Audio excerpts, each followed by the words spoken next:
All right. Well, hello, Dumelang, Sanbonani, Absheni, Goeiemiddag, Molweni. Welcome, everyone, and thank you so much for joining us today. First, thank you to our partners, the World Bank, Think Room, the Innovation Bridge Portal, the CSIR team, the Department of Science and Innovation, the Department of Small Business Development, and the Department of Science and Technology, our upcoming speakers and judges, and of course, all of our guests. But most importantly, welcome to our entrepreneurs who will be pitching today and joining us in South Africa today. So to those of you that have been with us from the first session in Namibia, for the whole week, really starting on Tuesday until today, consistently, we see you, we thank you, and we really appreciate your support as well as engaging our entrepreneurs. Thank you for taking the time out of your day, everyone, to be here witnessing our amazing entrepreneurial talent in Southern Africa. And today with our last country, South Africa, this afternoon. And so before I do get too excited and just starting with all of the festivities, my name is Nonleba Kwabazi, and I am the Program Director for Grindstone X at the Grindstone Accelerator. I am honored and mostly excited to be here as your MC, taking you through today's program. So as we kick off, I see a few of you have already started, which is great. But please introduce yourselves, everyone online. Please share your name, where you are from, your role. Share your LinkedIn profile if you'd like to connect. Share what you're excited about, but really just join us in starting to engage and getting to know one another in the room. We had a lot of engagement over the past week and networking happening in the chat throughout the week. And so I'm hoping this afternoon will be no different, but rather considering that this is the last installment of our big show this week, this really is your last chance to just get your information out there and start connecting. So the past 3.5 days, we met Namibia, Eswatini, Lesotho, and just this morning we met Botswana's entrepreneurs. This afternoon, we conclude our series with our fifth celebration of events, showcasing the entrepreneurial talent in South Africa. What a stellar week it's been, and well done to all of our small businesses who have pitched throughout the week. I know for sure your coaches and mentors are sitting here beaming with pride this week. You've all done an excellent job, so congratulations and well done, and good luck to those that will be pitching today. And so over the past few weeks, we've learned so much about really the skill of unlocking opportunity through asking for help, the believing and staying true to your why, leveraging competitors as collaborative partners, building collaborative programs between entrepreneurial support organizations to facilitate opportunities, whether it be through increased access to markets, networks, or funding. And we've also learned through our judges' feedback some of the lessons learned in coming to understand what is essential in being pitch ready, and some of the key aspects that are required for you to perfect this skill, and the art of selling your business. I know that there have been a few of our attendees that have attended all of our previous events this week, but for those of you that are new here, to provide you with some context, I just want to let you know that over the past year, there has been a lot of work happening behind the scenes, supporting our entrepreneurs. And today, we are proud to be hosting all of you today to really just celebrate the immense work that has gone out into preparing for today.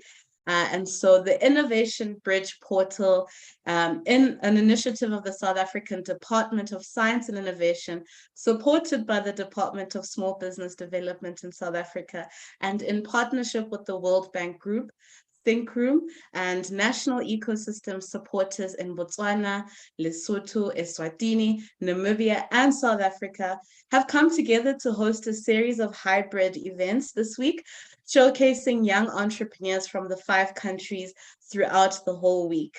And this flagship initiative, the IBP, has been partnering with the Thincubate Academy, powered by Think Room, to support and enable the young entrepreneurs that are making up this cohort with tailor-made solutions to help them build their businesses in their early stages of business development.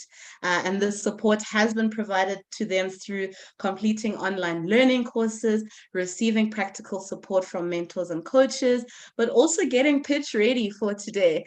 So almost 115 entrepreneurs from Botswana, Eswatini, Lesotho, Namibia, and South Africa have benefited from this program to date. And this week, we've seen the top 30 plus entrepreneurs showcasing their ventures through these organized pitch events. And thank you to all of you that have been supporting them throughout. I think in true essence of collaboration, this consultative approach that was used by the various teams to establish and manage this well-oiled and functional entrepreneurial mentoring program really does not go unnoticed. I think this has been such a success and such great achievements for these entrepreneurs to be here showcasing their talents. So today we will be witnessing those founders in South Africa with a panel of incredible judges representing ecosystem support initiatives across the region. Each startup will have 5 minutes to pitch and will get 2 minutes to answer questions from the judges. And so our judges will be choosing 2 winners from the day. From all of the businesses pitching today, our first prize winner will receive a purple go-to-market package sponsored by Think Room Consulting. This package consists of support that includes a brand and logo revamp or creation, depending on your needs, a full corporate identity pack, an electronic signature, business cards, PowerPoint deck templates, a letterhead, and social media channel preparation tools, as well as a 3-month social media campaign with images and messages that are ready for your execution. Our second prize winner will receive the blue go-to-market package sponsored by Think Room Consulting, which includes a brand and logo revamp, as well as creation depending on your needs, as well as the full CI pack and electronic signature business cards, a PowerPoint deck template, and a letterhead. So thank you very much to Think Room Consulting for sponsoring these awesome prizes, and good luck to all our entrepreneurs pitching today. Your determination, hard work is not unnoticed, and we really hope that you will be excited to be here pitching. All of you are winners today. Keep that in mind as you're up there answering your questions from the judges, and remain confident. And for those of you that are joining us for the first time, I will just share some quick house rules just before we get into the program of the day. Please, again, share who you are, where you're joining from, turn on your camera so we can engage with you, see you smiling, see your faces behind the black boxes that I see on my screen right now. And please make sure to switch off your microphones at all times. Make sure that you are muted unless you are asked to speak. And just for a brief overview of what we're in store for today, we will hear our opening and welcome remarks from Mr. Dan Dutoit, who is the Department of Science and Innovation's Deputy Director General. We will then take a minute to acknowledge and hear from some of our amazing partners who have worked overtime with the entrepreneurs, but also have put in so much work behind the scenes to make this mentoring program and pitching event a true success. So we'll be hearing from our partners, which include the World Bank Group, represented by Ganesh Rasagam, the World Bank Lead Private Sector Specialist. We will then also be hearing Council for Scientific and Industrial Research, represented by Michelle Harding, the CSI South Africa Program Manager. And then we will hear from the Think Room Consulting Group, represented by Catherine Young, who is the Think Room Consulting founder. And all of them will be speaking really to the Innovation Bridge portal, but also giving us an understanding of the Thincubate Academy and Think Room insights that came out of them supporting these entrepreneurs. And after that, we will then hear from one of our Grindstone X Accelerator alumni, actually, which is Kelebogile Molopiane, who is the founder of Africa Beyond 4IR. And she will be sharing a little bit about her journey as a successful entrepreneur in South Africa, but also some of her wins and challenges that she may have faced to this day. And of course, the reason we have all gathered here today, we will then hear from our entrepreneurs who will be pitching and hearing some of their stories around their businesses. But then we'll also hear a bit of feedback coming from our judges this afternoon, letting us know who the winners are as well. And after that, of course, we will be also just getting a bit of feedback from the judges just around what you could have improved on, or some lessons for you to take forward as you move forward in your pitching journeys, but also your entrepreneurial journeys. And lastly, but definitely not least, we will hear our closing remarks from Marie-Francois Marinelli, who is the country director for South Africa, Botswana, Namibia, Lesotho, and Eswatini, and who will be ending our program for the day off with some closing remarks. And so, ladies and gentlemen, let's get excited. I know some of you may be nervous and others may be sad that this is the end of our roadshow across Southern Africa, but let's get amped for our great agenda and let's close out on what has been a beautiful week. So let's get started and let me kick us off with an introduction to our welcome remarks coming from Mr. Dan du Toit, representing the Department of Science and Innovation as their Deputy Director General. Since 2002, he has been with the Department of Science and Innovation, where he was notably serving as the department's representative in Europe, based in Brussels. But in 2014, he was appointed the Deputy Director General, responsible for the portfolio of international cooperation and resources. Over the years, Dan has had the privilege to contribute to multiple initiatives in support of a diverse and rich international partnership portfolio for South African science, technology, and innovation. So, Mr. du Toit, thank you for joining us today, and over to you following this short introductory clip.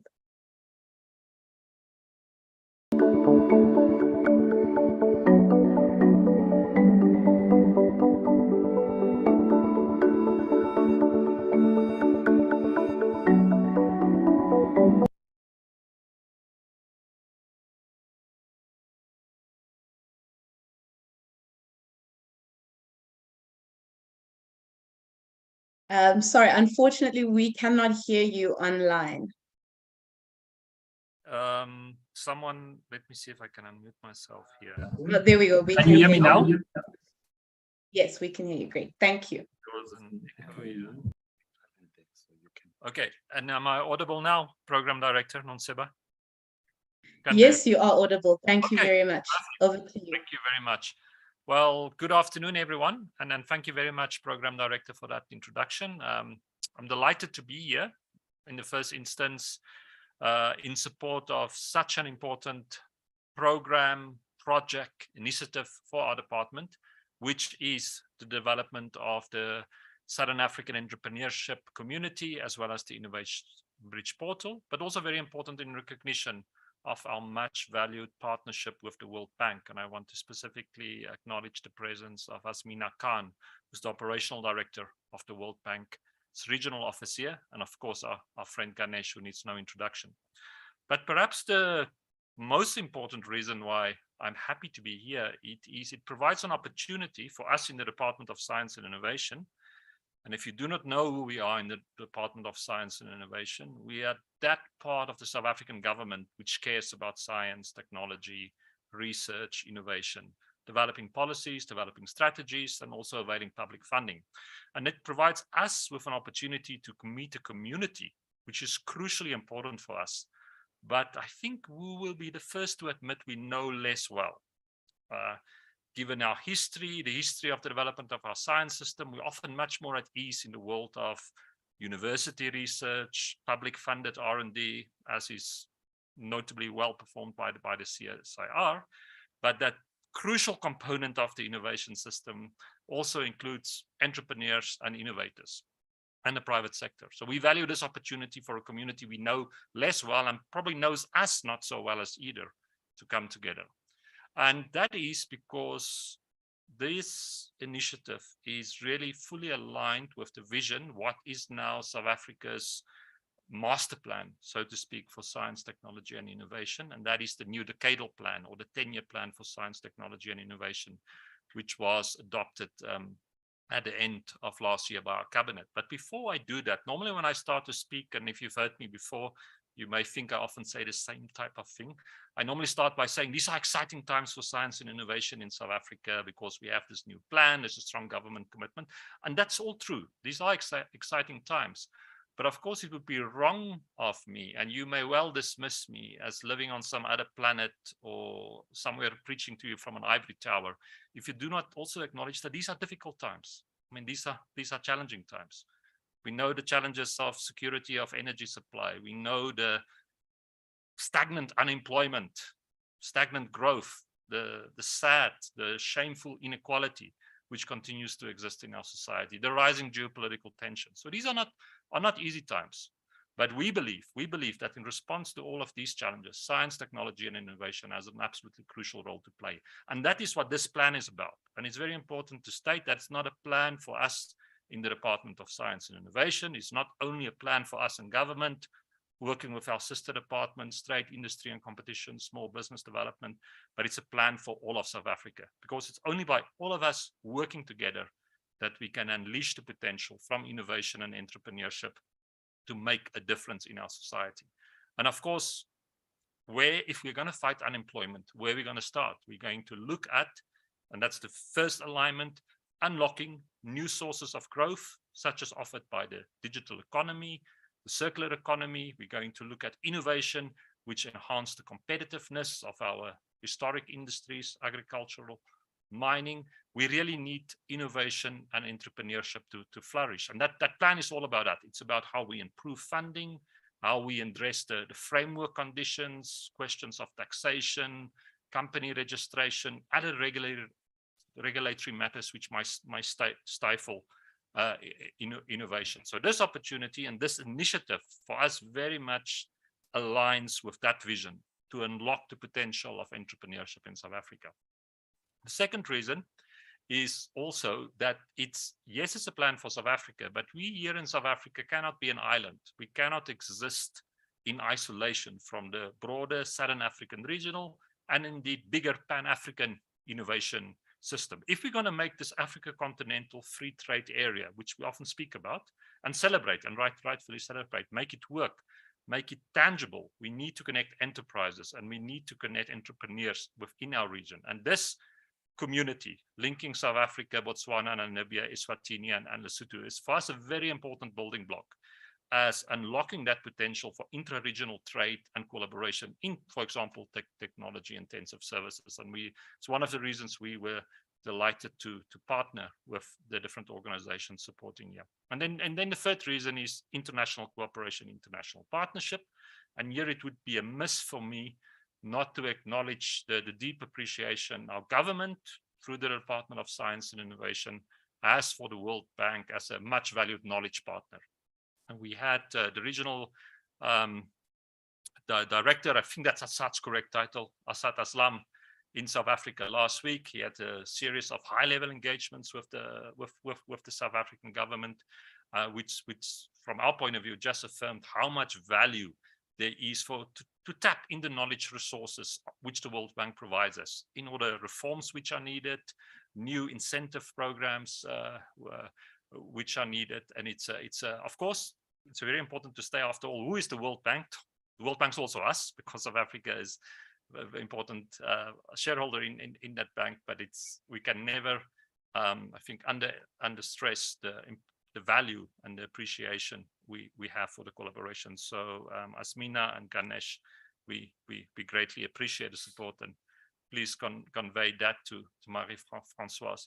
So yes, with excitement this afternoon, I would to be here, to get to know you better, to listen, because as I've said, this really forms part of our plans, of our strategic framework. I want to thank everyone who contributed to this event's organization. Of course, the partnership of the World Bank, the the work Michelle and PK are doing with the Innovation Bridge. And I would like to thank Catherine Young from Think Room to acknowledge their valued contributions to this initiative. And perhaps to leave you with my last message would be, which I would, for me, sort of captures what this event is about. And I would call it the 3 C's.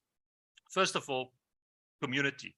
Because for innovation to work, for innovation to flourish, we need a community. We need cooperation, government, private sector, entrepreneurs, funders, investors. And I would like to acknowledge and thank those who are in the room.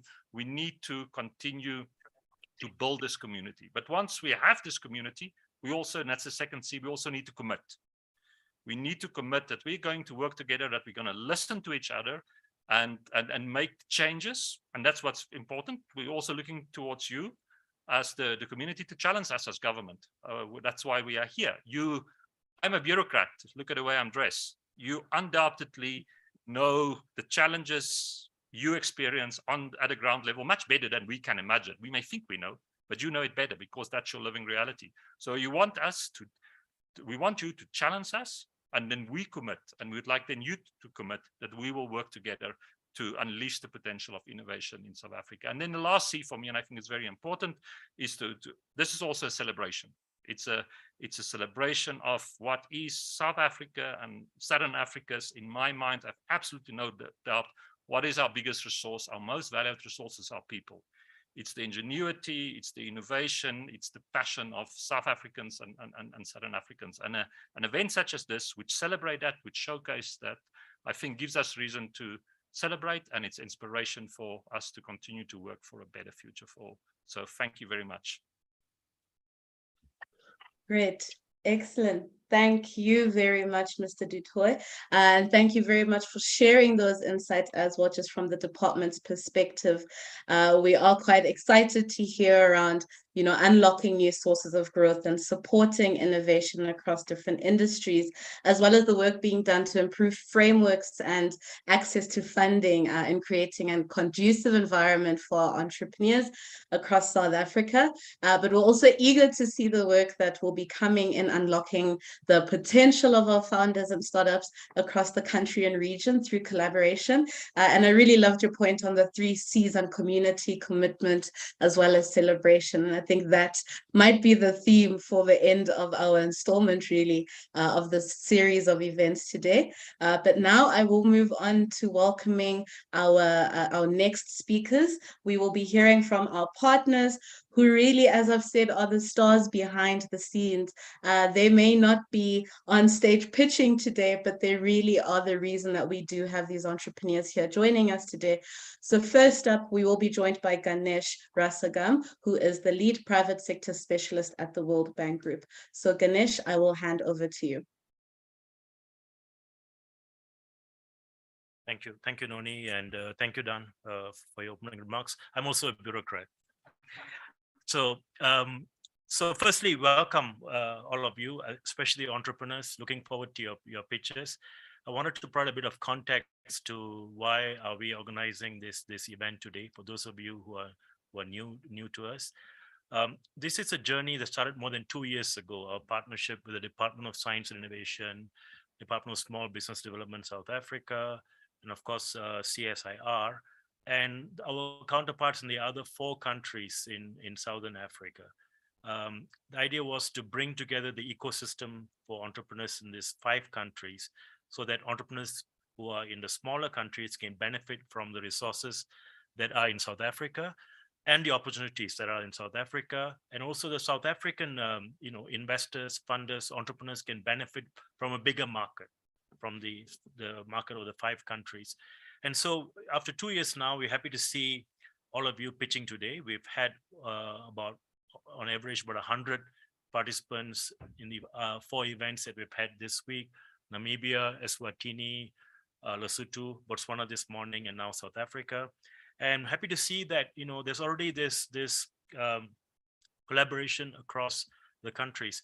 For each of these events, for example, Namibia, there were people from Lesotho, South Africa, who were participating, as for the other countries. So this interaction amongst entrepreneurs, the cross-fertilization of ideas, I think that's really critical. And that's what we're trying to achieve through this entrepreneur community that's been built on the Innovation Bridge portal. So I'd like to thank our counterparts, thank the South African government for making available this resource for the region. And we look forward to your pitches today. Thank you very much. And I'd like to introduce Michelle, who will now talk a bit more about the portal itself and what it's doing. And then we'll hear from our technical partner, Catherine Young from Think. Michelle.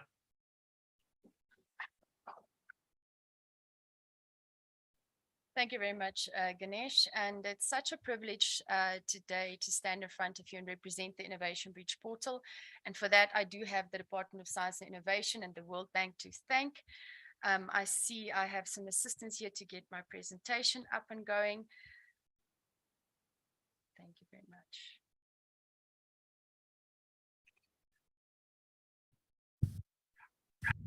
Fantastic. Thank you. So it's been so wonderful to present the Innovation Bridge portal to the different countries this week. But what a privilege to also be standing here and talking to our South African entrepreneurs.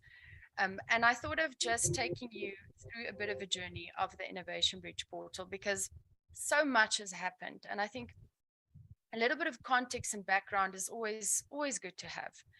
And so the Innovation Bridge portal started off as an initiative by the Department of Science and Innovation, and really it was to showcase publicly funded research, development, technologies and innovations on an online platform, those being ready for licensing and really trying to engage the bigger ecosystem around what is coming out of our universities and science councils. But since then, we've started our partnership, as Ganesh and Don mentioned, with the World Bank Group. And in 2021, the World Bank Group did a lot of really relevant research around the entrepreneur ecosystems in the 5 different SACU countries. And this led to the conclusion that an online entrepreneur community would be beneficial to the 5 SACU countries. So we were very, very happy to then introduce an entrepreneur community onto the already existing Innovation Bridge portal and really creating a bigger ecosystem for South Africa and the other SACU countries. So last year, May, we were also at the CSIR ICC, and we had a huge event. We launched this big entrepreneur community. We did a nice facelift on our Innovation Bridge portal, and it's so fitting that we're back here a year after. And I thought, this is the opportune time, specifically because mostly today I'm talking to our South African entrepreneurs, to say last year there were a few things that came out of that launch event, a few things that we mentioned, that we said we were going to integrate with other government systems. We were going to make sure that there's more ecosystem initiatives around the entrepreneur community and the platform. We will add functionalities to the portal. We will engage in more partnerships. And so we're sitting in 2023 and we're scaling ! There's a lot that has happened over the past year. And so the rest of my presentation, I really do want to focus on giving some tangible feedback on what we've been up to in the past year, what you can expect, and how this platform is maturing.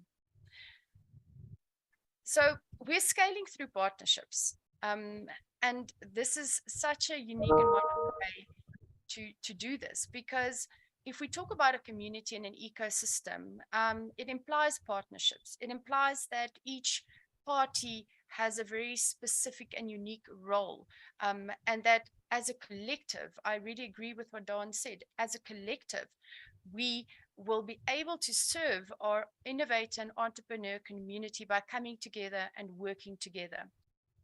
And so our partnership with the small Department of Small Business Development was formalized late last year, and we're busy with a few things with this partnership currently. First of all, as you might be aware of the SMMESA.gov platform, which is a DSBD platform where our entrepreneurs can register, and then via that registration also access some of the services at CEDA and CIFA. So that entire platform is now being migrated into the Innovation Bridge portal. But what does this mean for our SMEs? this means that you do not have to go and register on different platforms. It means that we're bringing those government support services onto one platform so that it's easy and quicker for you to access the support that you need. We're also building an SMME business index on the platform, and this will help the entrepreneur to benchmark themselves against other similar entrepreneurs with regards to your skills in your business, your finances, etc. It will also support the business service providers and practitioners to get the relevant information that they need on markets. So just for a moment to stop here, these two, can I say, functionalities or enhancements have already been developed. And please watch this space. Please watch our social media, because this is going live next month. And we're really, really looking forward to that. But other than that, with the DSPD, we're also looking at bringing in a knowledge center onto the Innovation Bridge portal. But it's not just about putting knowledge out there. It's about taking that knowledge and seeing how we can make it relevant for entrepreneurs and easily accessible. We're also working on a credit rating index with the DSPD. And, you know, this is to support the entrepreneur to get overdrafts, loans, etc., through the view of the actual potential of their business, and not per se the individual credit rating, but more looking at the business plan and the potential of the business. And so for the SMME, this also means that so much of your information and data could be in one place, which you could make use and share with relevant parties in order to also access funding. Then the World Bank Group, this relationship has been extremely exciting and for us. So the past year, we've had an AgTech challenge with them. We've done a FinTech challenge, and then the IBP 500. So this is an IBP 500 South African pitch event. So what a wonderful example of how initiatives, how we can do initiatives together and support each other. And I'm hoping there will be many more initiatives with the World Bank Group. We are talking about a green economy challenge also that will happen in the next few months. And then SACU-wide collaboration. Absolutely. I mean, this is so important for the support and bringing the SACU countries together. And some of the research that the World Bank did showed that there's not a lot of collaboration across the different ecosystems in the different SACU countries. And this could really open a door to the bigger repertoire of African or SACU innovations, technologies, small businesses, not even just from a country to country point of view, but also access from an international point of view, export and funding opportunities, because we are creating this ecosystem community that's easily accessible to the international market as well. And my next slide is still continuing on partnerships. Very, very excited that the Companies and Intellectual Property Commission has now joined and partnered with us. And if you don't know what they do, you know, they help the South African entrepreneurs with compliance. So you register your company with them. They help you with intellectual property, patent registrations, domain registrations, etc. And so what we've started already, this is planned and happening, integration with the CIPC Biz portal. Again, for entrepreneurs, this means that you register on the Innovation Bridge portal, and you can already, because of the integration with the CIPC, easily access their services. So you don't have to go and do a separate registration on their portal. We will direct you to their portal if you want to register a domain name. We will share your data with them, so it's a quick registration, and you can go between the platforms as need be. And obviously, I have to also just mention, you know, we've got a very, very strong team at the CSOR, cybersecurity expertise, artificial intelligence expertise, POPI Act expert that is supporting all of this development going forward. And then what we're also wanting to do with the CIPC is some joint events and initiatives. So this coming Tuesday here at the CSR ICC, there is going to be a CIPC event around intellectual property for SMMEs, along with some international partners. And we do want to invite any of our SMMEs. I'm looking at the 4 SMMEs in front of me here. There is space for you to come and exhibit and engage with some of these international partners on Tuesday.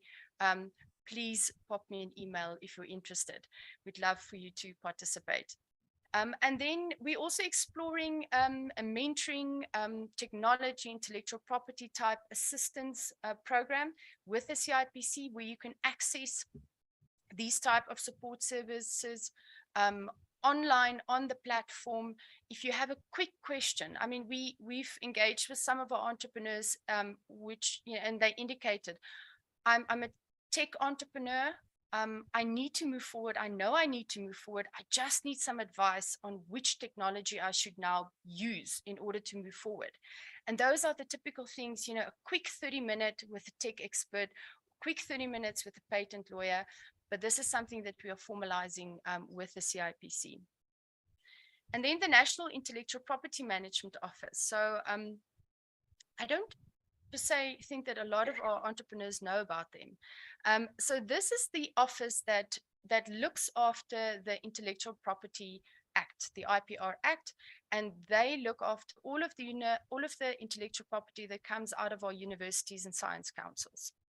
And so there is a huge number of patents available to our entrepreneurs to license, to grow your business, to take on, to start a business around that. But what we've realized is, you know, there's a lot of awareness creation and education needed around how do you engage the publicly funded intellectual property? What is NIPMO about? How does NIPMO support you? So we've started a series of videos with NIPMO that we'll be posting on the Innovation Bridge portal, that you can start to understand and engage how you could access these innovations. And so my last slide, I want to spend just on a bit of a looking forward. And we are actively trying to engage the following partners: CEDA, that also supports South African entrepreneurs with business support services, CIFA, that provides loans to our South African entrepreneurs, as well as the Technology Innovation Agency, that just has a whole lot of wonderful programs around innovation funding, mentoring, etc. But I think if I had to leave you with one last thought around the Innovation Bridge portal, it's this, and it's that we do not want to duplicate what's being done in the ecosystem. We really want to be that platform that helps our innovators and SMEs accelerate their journey. We want to provide quality, relevant information at the specific time that you need that information. And that is why we are so excited. Please watch the space. There's a lot happening around this platform. So before I say goodbye, I think I've taken a lot of time. I also do realize that maybe there are some entrepreneurs online and in the room just thinking, okay, well, this is great, but just tell me a little bit more about the Innovation Bridge portal. Like, what would I get when I go onto the portal now? What is it about? How does it look? And we developed a launch video last year, May, that gave a nice breakdown of our new look and feel, some of our functionalities, our entrepreneur community, and everything we're planning around the whole roadmap for the entrepreneurs. And I would like to end off with that and leave you with that. And I think my last thought, or just encouragement, I'm looking at the 4 entrepreneurs here, is just to say, really all the best with your pitches. And we're so happy to have you here. And thank you again for this opportunity. And I'm going to ask Tabu to hit the button for the video, please.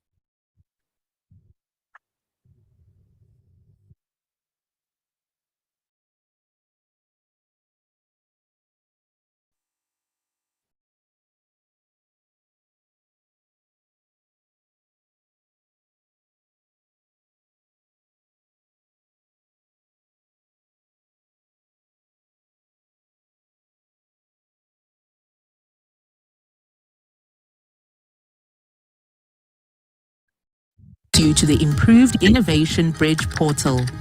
In this video, we will present our new entrepreneur community and share more about our expanded vision. The portal has been enhanced with responsive design, improved navigation, search functions, and a fresh new look. The non-for-profit open innovation platform brings entrepreneurship ecosystem stakeholders together for the benefit of innovators and entrepreneurs, and seeks to become a one-stop shop repository of information, opportunities, and network connections to help entrepreneurs and innovators along their journey to success. The Innovation Bridge portal is an initiative of the Department of Science and Innovation, supported by the Department of Small Business Development, the World Bank Group, and managed by the Council for Scientific and Industrial Research. The Innovation Bridge portal gives you access to a database of relevant ecosystem initiatives, such as calls for funding applications, to industry challenges, events, and others.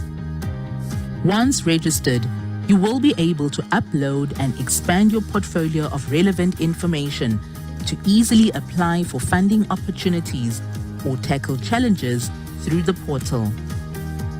Our vision is to become the ultimate catalyst in creating an enabling environment for entrepreneurs and innovators to thrive, thus promoting economic and job growth in Africa.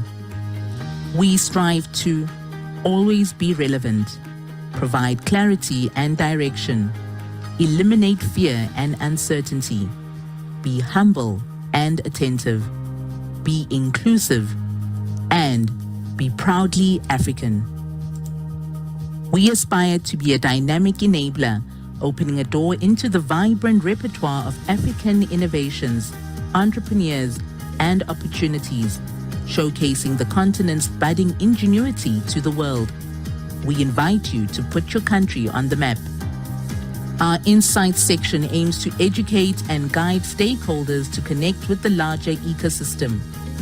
Easily access our database of articles, success stories, and interviews that address specific pain points. You will also be able to view reports on the outcome of each of our ecosystem initiatives. We are excited to introduce the Innovation Bridge Portal Entrepreneur Community. By applying step-by-step roadmap software, the entrepreneur will be guided through the tricky path, from considering their idea or business concept, all the way to releasing their products and services into the market and growing their business. During this journey, we will bring all the relevant ecosystem players to the attention of the entrepreneur and ensure that they can access the precise support, investment, and mentoring opportunities that they may need.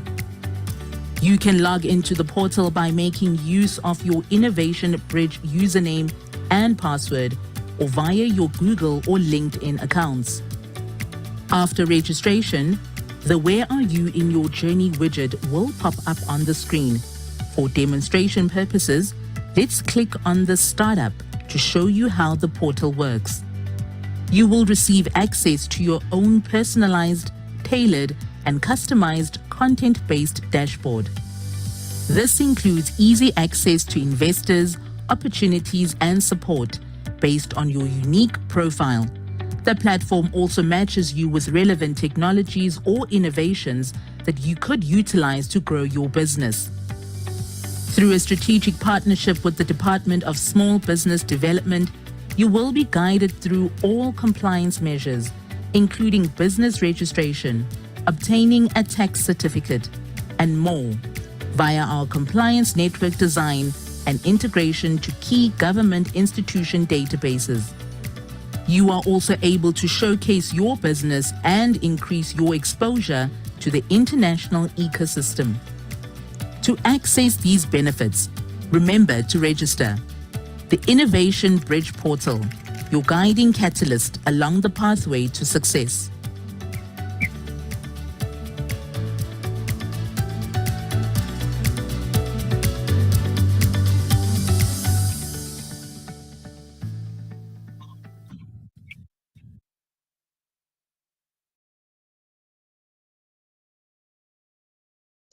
All right, perfect. Thank you very much, Michelle. And thank you very much, Ganesh, as well. Very encouraging to see the partnerships between the Innovation Bridge and the department, as well as the World Bank, the National Intellectual Property Management Office, as well as the CIPC, and to all the SMEs in the building and online that are based in Joburg. Please do take up the opportunity to exhibit on Tuesday. I think it would be a great opportunity to showcase your businesses and entrepreneurs. As we've seen, the Innovation Bridge portal offers some great resources, network opportunities, as well as knowledge sharing. And I would really encourage that you do all sign up. You do have the opportunity to do so today, right now. So please make sure that you are really utilizing that one-stop shop repository. And once again, thank you very much, Michelle and Ganesh. And now we will be hearing from Catherine Young, who is the founder of Think Room, as well as managing partner of Grindstone and Grindstone Ventures. Catherine, over to you. Thank you so much, Noni, and welcome everybody. I hope that you are absolutely fantastic on this Friday afternoon. Really, truly, best way for me to spend a Friday afternoon is with entrepreneurs. So I feel like I've just landed the best Friday in a long time. It's lovely to chat to you, and I have 10 minutes. And I'm really going to not team. I promise I won't go over time. My clock is on, Noni. You'll be happy to know. But the last week, I've really been on the road a lot and just speaking with many entrepreneurs, many startups, specifically about the challenges that we currently face. And in the other countries over this last week, I read some poems. I actually wrote some poems and started that for the various countries as we got going. But specifically to the South African SMEs, I wanted to have a little bit of a different message, and then I'll share a couple of slides with you. And this comes from one entrepreneur to another. So I'm not speaking to you in the capacity as really, as Think Room and having been involved with this program or a partner on the program. That's not the capacity. I'm speaking directly to the entrepreneurs in the room and online. We are in interesting times. That is the reality. But the point is that many an interesting time has been around for many a decade, and we have gotten through them. And what I've learned really being on the road with the entrepreneurs this week is that we are resourceful and we remain resourceful. And yes, there's load shedding. And yes, we are concerned, as Dan said, a couple of the geopolitical issues. The point is the show goes on. We know that 70% at least of jobs are created across our continent by small businesses like us, right?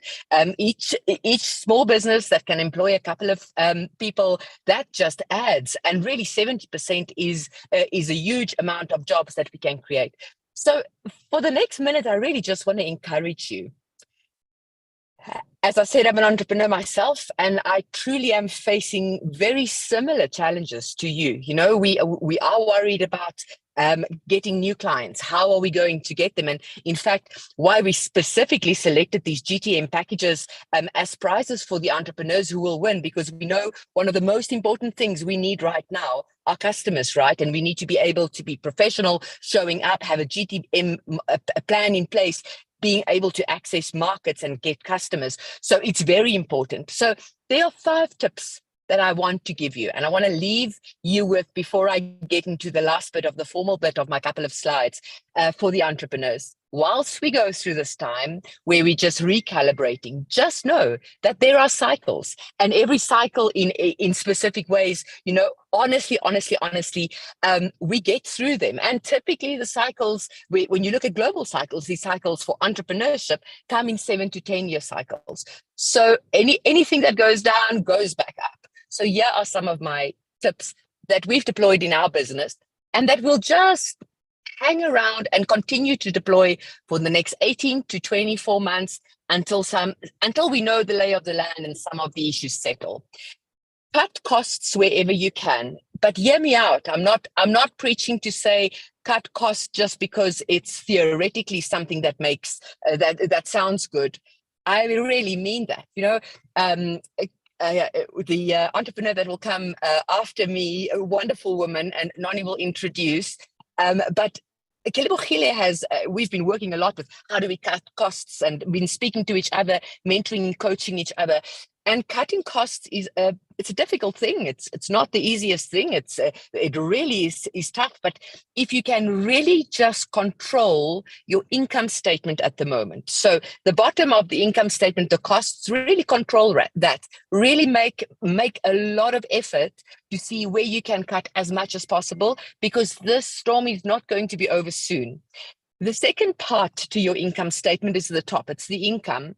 And we know that 80%, it's 80% cheaper to just keep current customers than winning new ones. So whilst the tide is a little bit rough, just make sure that you are really, really, really considerate of your current customers and make sure that they are happy and make sure that your contracts stay in place wherever you can. So really take care of your income statement at the moment. It's a time for income statement. It's not a time for balance sheet building right now.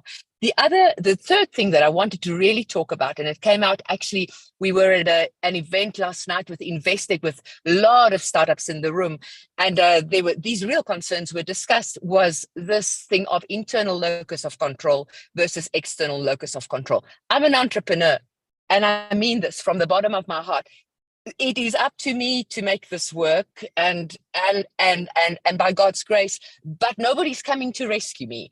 I have to make it work. I have to hustle, and I want to encourage you to continue to work from a place of internal locus of control, and really, truly, just control what you can right now, and that what you can't control, just be very aware of it and mitigate for risk.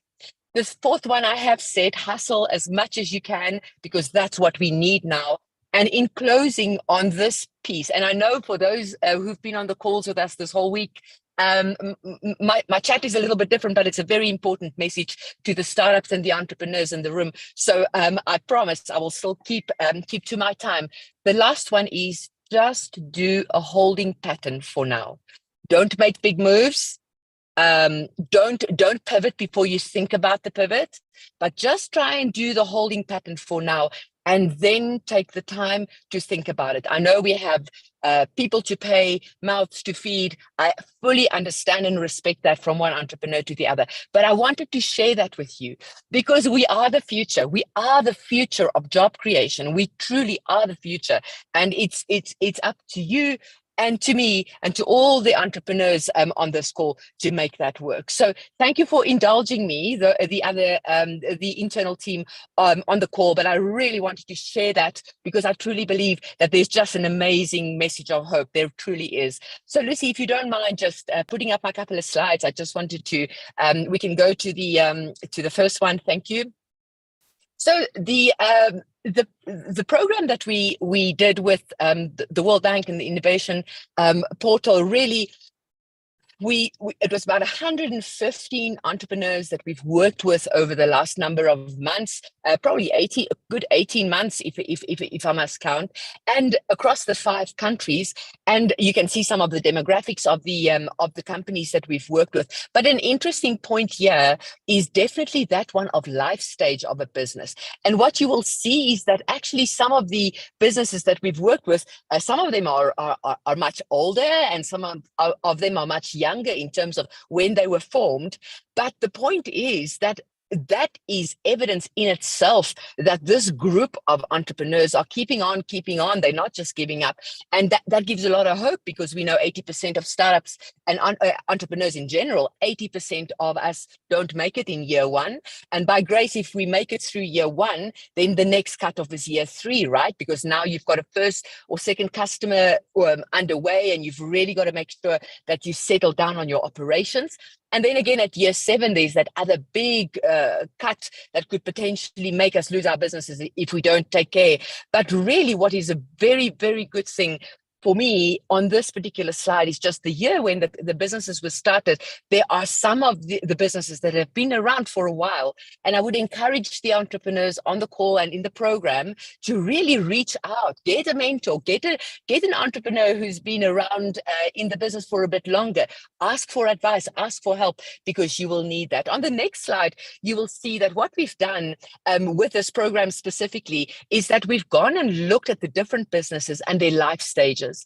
And then we looked at the life stages. The entrepreneurs did an assessment. We looked at the life stages and then paired them, gave them access to our Thincubate learner management system. The entrepreneurs were amazing about doing that, went through the knowledge component of the work, and then we paired them with brilliant mentors that you will see on the next slide. And the mentors were really just working with these entrepreneurs to try and get to help them to close some of the gaps. We know closing gaps take a long time, and you will see on the next slide that as we come in, I often do this. In fact, once a year, I do this assessment for my own businesses.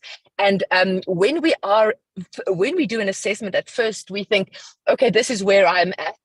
Then learning and mentoring and coaching takes place, and some experimentation. And once that is done, and the mentors also give their score and their opinion on what the business is like, we often see a drop in scores initially, because the fundamental change in a business takes time.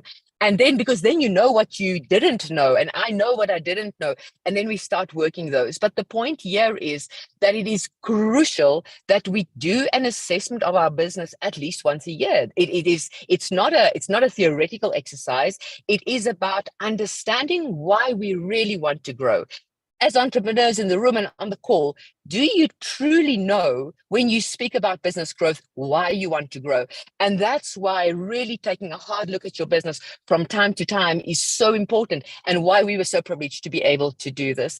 If you can just go to the next slide, you will see that we have really gotten 3 key points out of doing the assessments for this particular cohort of startups and entrepreneurs, and we had both. And just for those on the call and in the room, just broadly, if I say entrepreneur, it means tech enabled or non-tech. It's just one word for it. But really, typically, entrepreneurs score themselves 20 to 30% higher than the life stage of their business initially, and then the work gets done. And as I said, things work in cycles. And then they rescore and identify gaps and work on them.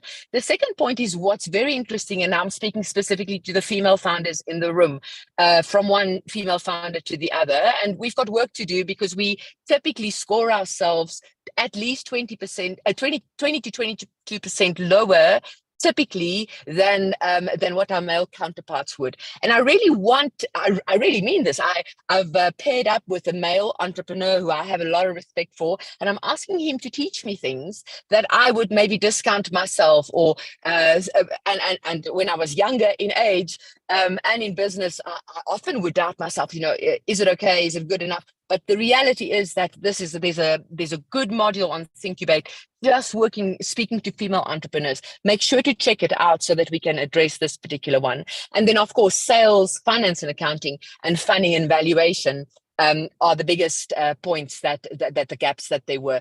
On the next slide that we are going to show you, and I'm wrapping up, although this was of a small base, because we've only worked in this cohort with 68 entrepreneurs, there's been a 58% total increase in jobs, 35% increase in revenue from when we started with the entrepreneurs to where we finished with the entrepreneurs, and 76% in funding raised. But the point is, as I mentioned, we do another assessment 6 months on and then 12 months on, because change takes time. So in conclusion, then, we really want you as entrepreneurs to just keep on keeping on. And you'll see that on the last slide, that we've got to keep on keeping on, really just settle down, keep in the holding pattern.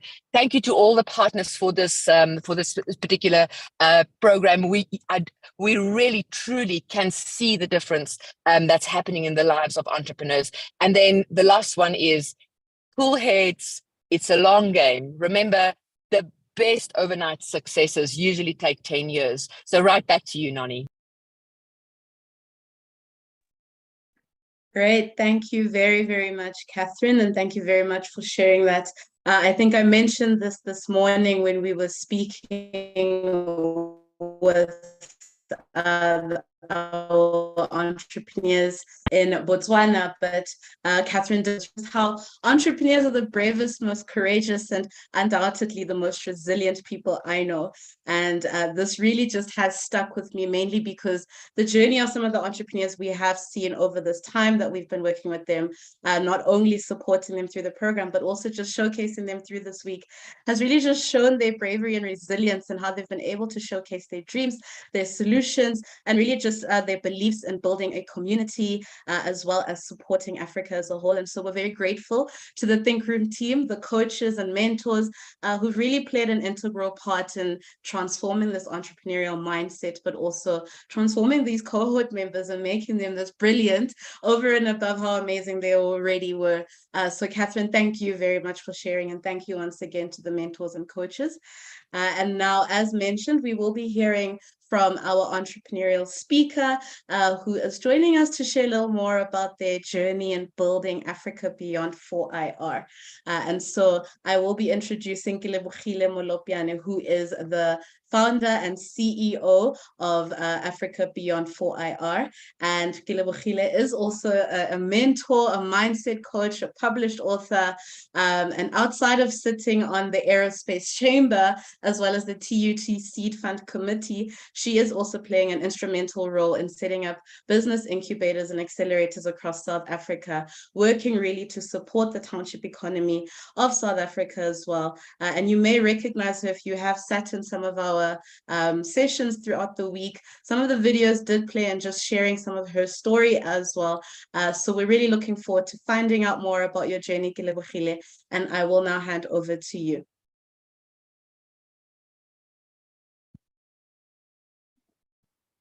Good morning. Is it morning still? God, afternoon. You can tell where I am. Afternoon, Kilebogile. Definitely not in this continent at the moment. How's everyone? Hello. You all look so We are sour. excellent. How are Maybe you? stand up or something. Let's shake our bodies. Please stand up. Wake up. I was the one that was in the morning and you supposedly in the afternoon. So please look like you're in the afternoon. Okay. Can we just shake our bodies, like do a nice H and an E and an L, another L, and then give yourself a hug and an O. Good, much better, right? Thank you. Good afternoon. Now that sounds better. My name is Kilebogile Molopiane, and until, was it a week ago, MA, I was one of the top 10 companies. Yes. Through the Grindstone program that I had been a part of. And I'll tell you a bit about that. So you may ask, who is Kilebogile? I define myself as all of this. I'm an opportunist, I'm a survivalist, I'm a change agent, I'm a risk taker, a trendsetter, a hustler, a breadwinner, and a problem solver. And if you look at all of this, this is what defines entrepreneurship. Because we all hustle from day to day. We all have to make ends meet. We survive on so many days. We don't even know how we made things happen. We bring change about, we look at opportunities and we really take them and run. Well, at least I do. When I see an opportunity opening, like the DDG there said, the 3 C's, and I'm thinking, wow, that's exciting. And he said, he's looking for partners. And I'm thinking, I'm holding his hand when I leave here. That's an opportunity because there's so much that we're doing that is aligned to what they are doing. And I've been chasing DSI and TIA for so long. So you and I are new best friends. So I've done quite a lot of things, and entrepreneurship, I was sharing with the Grindstone team last week that it actually found me. I don't think I necessarily wanted to be an entrepreneur. Actually, I was set out to be an occupational therapist, and life happened. And then I find myself doing business studies, and I worked as an enterprise development officer with the Department of Tourism. I moved to CEDA, I moved to the Innovation Hub. And somewhere in the middle of that, I created some startups. I had a Prioli events. In fact, in 2008, I was like so done with working, and I decided, you know what, I just want to go into the work field full time. But I dabbled, and then I started the Prioli laundromat, and this time I was very, very sure I'm doing this laundromat thing. I set it up. I had a contract for like 5 years, and I was so adamant. I said to the landlord, I want 5-year contract because I had done enterprise development for a long time. I know what's needed. So I ticked the boxes, and they said to me, no, take a 3-year lease, start small, and you expand from that. But I could have strangled her, but we did a 3-year program, and I must say, I'm so happy we did that, because what you see in your mind and what actually happens afterwards, because a lot of life happened. I felt pregnant. It was one of those really stressful projects. I mean, pregnancies and yeah. So I did the laundromat. I ran it for the 3 years. And when that came to an end, I was like, oh, thank you very much. Let me focus on babies and. Amongst that, I'm a life coach with Gile Inspires. I love teaching. I enjoy development. And I think this is why the universe pulled me into enterprise development, because it's about developing people, communities, and I thrive in that space. But then I've always had a love for psychology. So I did psychology for non-degree purposes as part of my business development studies. And I have a bucket list. I still need to go finish off my honors and do, in my next life, I'm a clinical psychologist as well. So, so I have Gile Inspires from time to time. I do sessions, coaching, mindset coaching, I call it. SASKI was a association that I started because I realized in the creative industries, there really isn't much that's going on, but I've had it and I've packed it, and I really have not given it much because I needed somebody to give me permission. We'll talk about that. Then when I was at the Innovation Hub about 5 years ago, I was working with entrepreneurs that are in the drone space. I realized, I don't know much about the drone industry, and there isn't much happening in South Africa about it. And then spoke to a couple of colleagues, and we created the Drone Council of South Africa. It's still going on, but because I needed to focus on where my greatest passion now lies, which is my baby, A-B-4-I, I was like, okay, I'm gonna step back a bit. So my greatest focus right now is with Africa beyond the 4th Industrial Revolution. There's this saying that I like. The best thing you can do is master the chaos in you. You are not thrown into the fire, you are the fire. There is so much power in that. Sometimes we think things happen to us, but we make things happen. We are all responsible for everything that happens to us, consciously or subconsciously. Life will always have you going where you are supposed to be, whether you like it or not. Sometimes it grabs us kicking and screaming. Like I said, I just wanted to be an occupational therapist. Now here I am, you know. Michael Jordan is one of those people that we all know and we all celebrate, but he speaks about failure. And I must say, because I've always been so very diligent and wanting to do so much in life, I never had room for failure. I couldn't understand. And in fact, if you speak to a whole lot of Black people, there is no room for failure because so many of us are working with so little resources. And in fact, you must just make sure if I give you this 10 rands and you're saying you're going to this space, you better make sure it works out. So from that perspective, we've always been scared of failure. But he says, even if like we all celebrate him with so many other things, he's missed more than 9,000 shots in his career. But do we think of Michael Jordan and think of all the shots that he's missed? No, right? Because he has learned to have a relationship and he's seen failure is not good. I mean, I dabbled with basketball when I was in varsity, and those hoops are not easy. But once you get to realize that you just need to do that hand like this, it goes in anytime, but it takes a lot of practice. And that's those 9,000 shots that we're talking about. So same applies to business. There will be so many times that you will fail, that you'll be frustrated that DSI is not picking up your call, and you are so sure that what you are doing is so aligned to what they're doing. But one day you'll find yourself in the same room with the DDG. So happiness. And these are some of the failures as well. The people that have experienced a whole lot of failures in life. I just picked a few and we know them.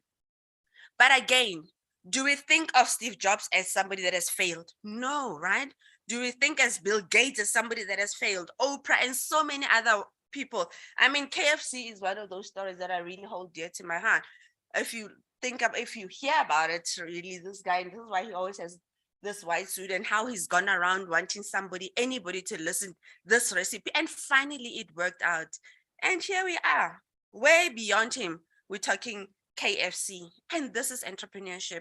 This is failures that we need to learn from and not necessarily just, find ourselves stressing about. There's a small video clip, I hope it plays, that it says, sometimes your failures are a blessing, huh? Can you imagine if that thing goes on? Aren't we grateful for failures? Yeah. Hashtag learn the lesson. So be grateful that sometimes you want things so badly to work out, like, why God, are you not listening to me? And he's thinking, are you realizing you won't have family anymore if I do that? So we're grateful for that. This is a concept that I have learned, that I embrace, that I would like for you to just have a look at when you're talking about keeping a vision alive. It's something called ikigai. Like, please literally just have a look at it, study it.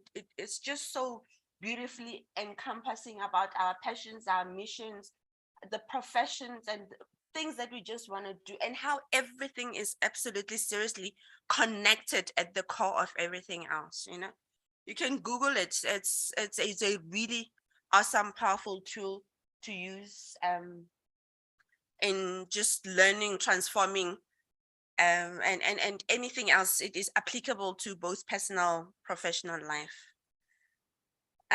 It's important to find yourself and be just that, because forever and ever there will be so many people that are saying, let's go this way, let's go that way, let's stand, let's jump, let's run. And if you don't know who you are, what you want, and why you're doing what you're doing, you'll be swayed either way. And in fact, I wanted to share this one first, that I'm not here to be average. I'm here to be awesome.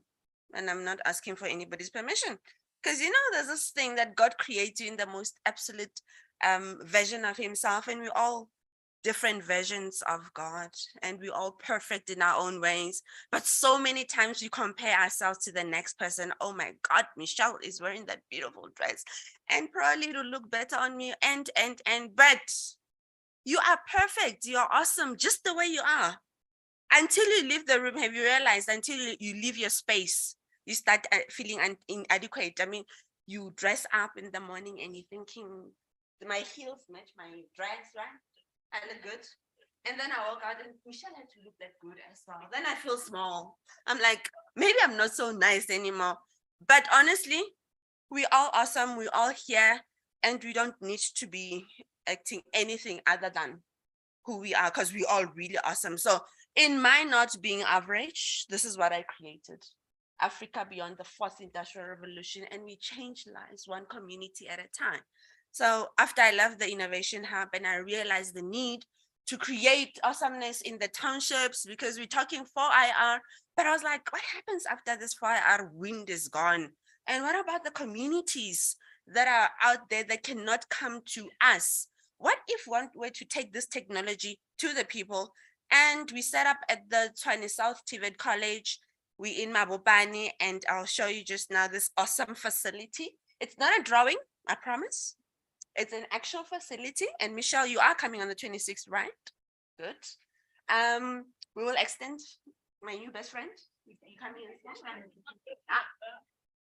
Ganesh, I will have to also have you kicking and screaming because you canceled on me on Monday.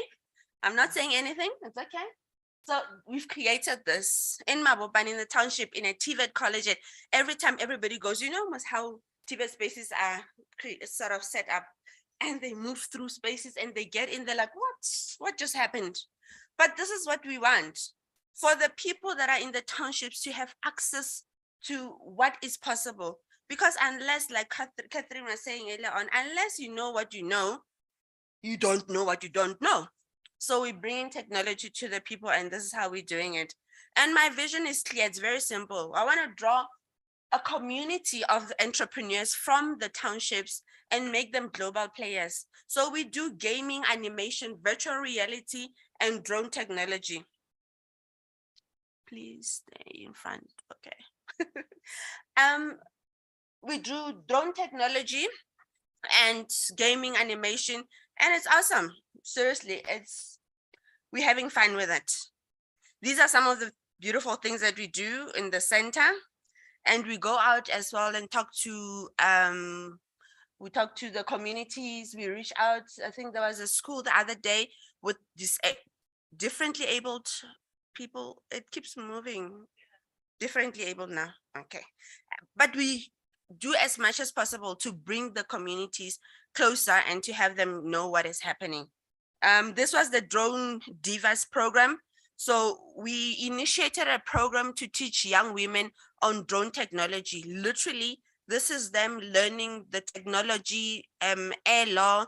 They learn coding, programming, printing, 3D printing the drone parts. And by the end of that, they are almost ready. They're what we call RPL, remote pilot license ready. And when they go on to do those things, they absolutely pass them without any glitches. We're currently running one now in the Northern Cape, and we've been featured in the Northern Cape TV. The team sent me now a clip, and the premier's like, we want more of this. So we'll most probably be going back to run it and to do our Digital Youth Festival with them. We also have something called Worldwide Women in Innovation, Incubation and Technology Summit.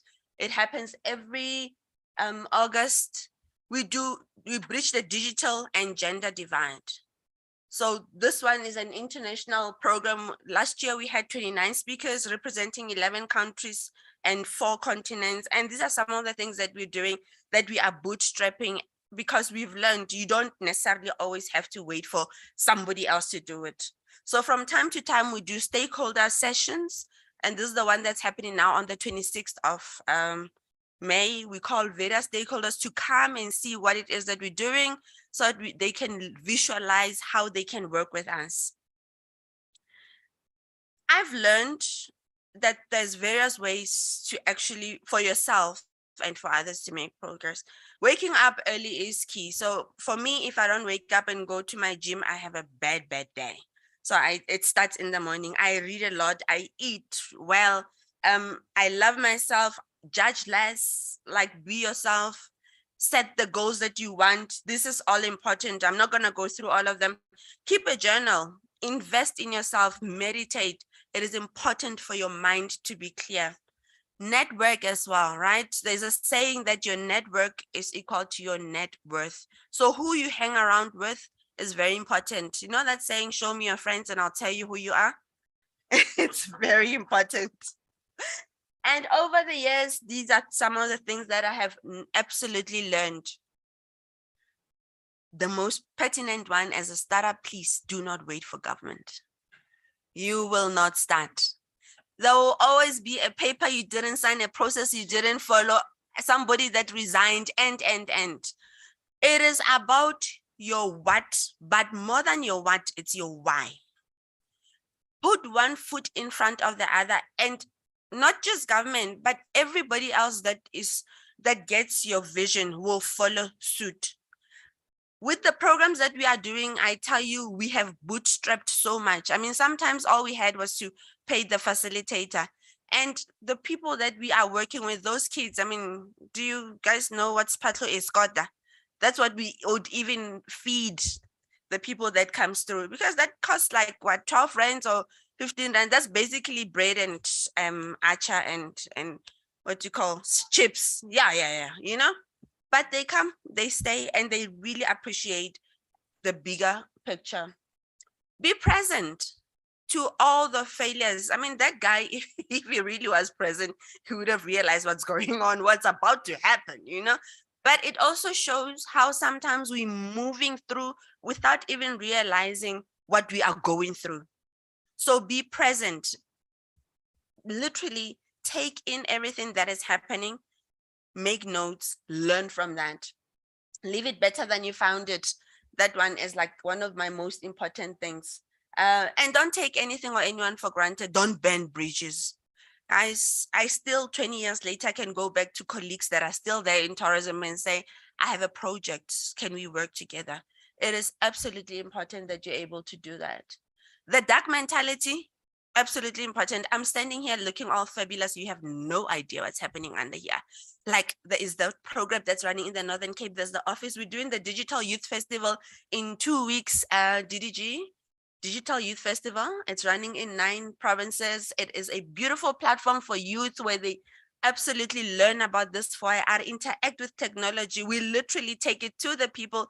We set up esports, we do animation, we bring them the VR goggles, and it's awesome. It's happening. Our first one starting on the 1st of June, and we're running it all the way to 29th of June.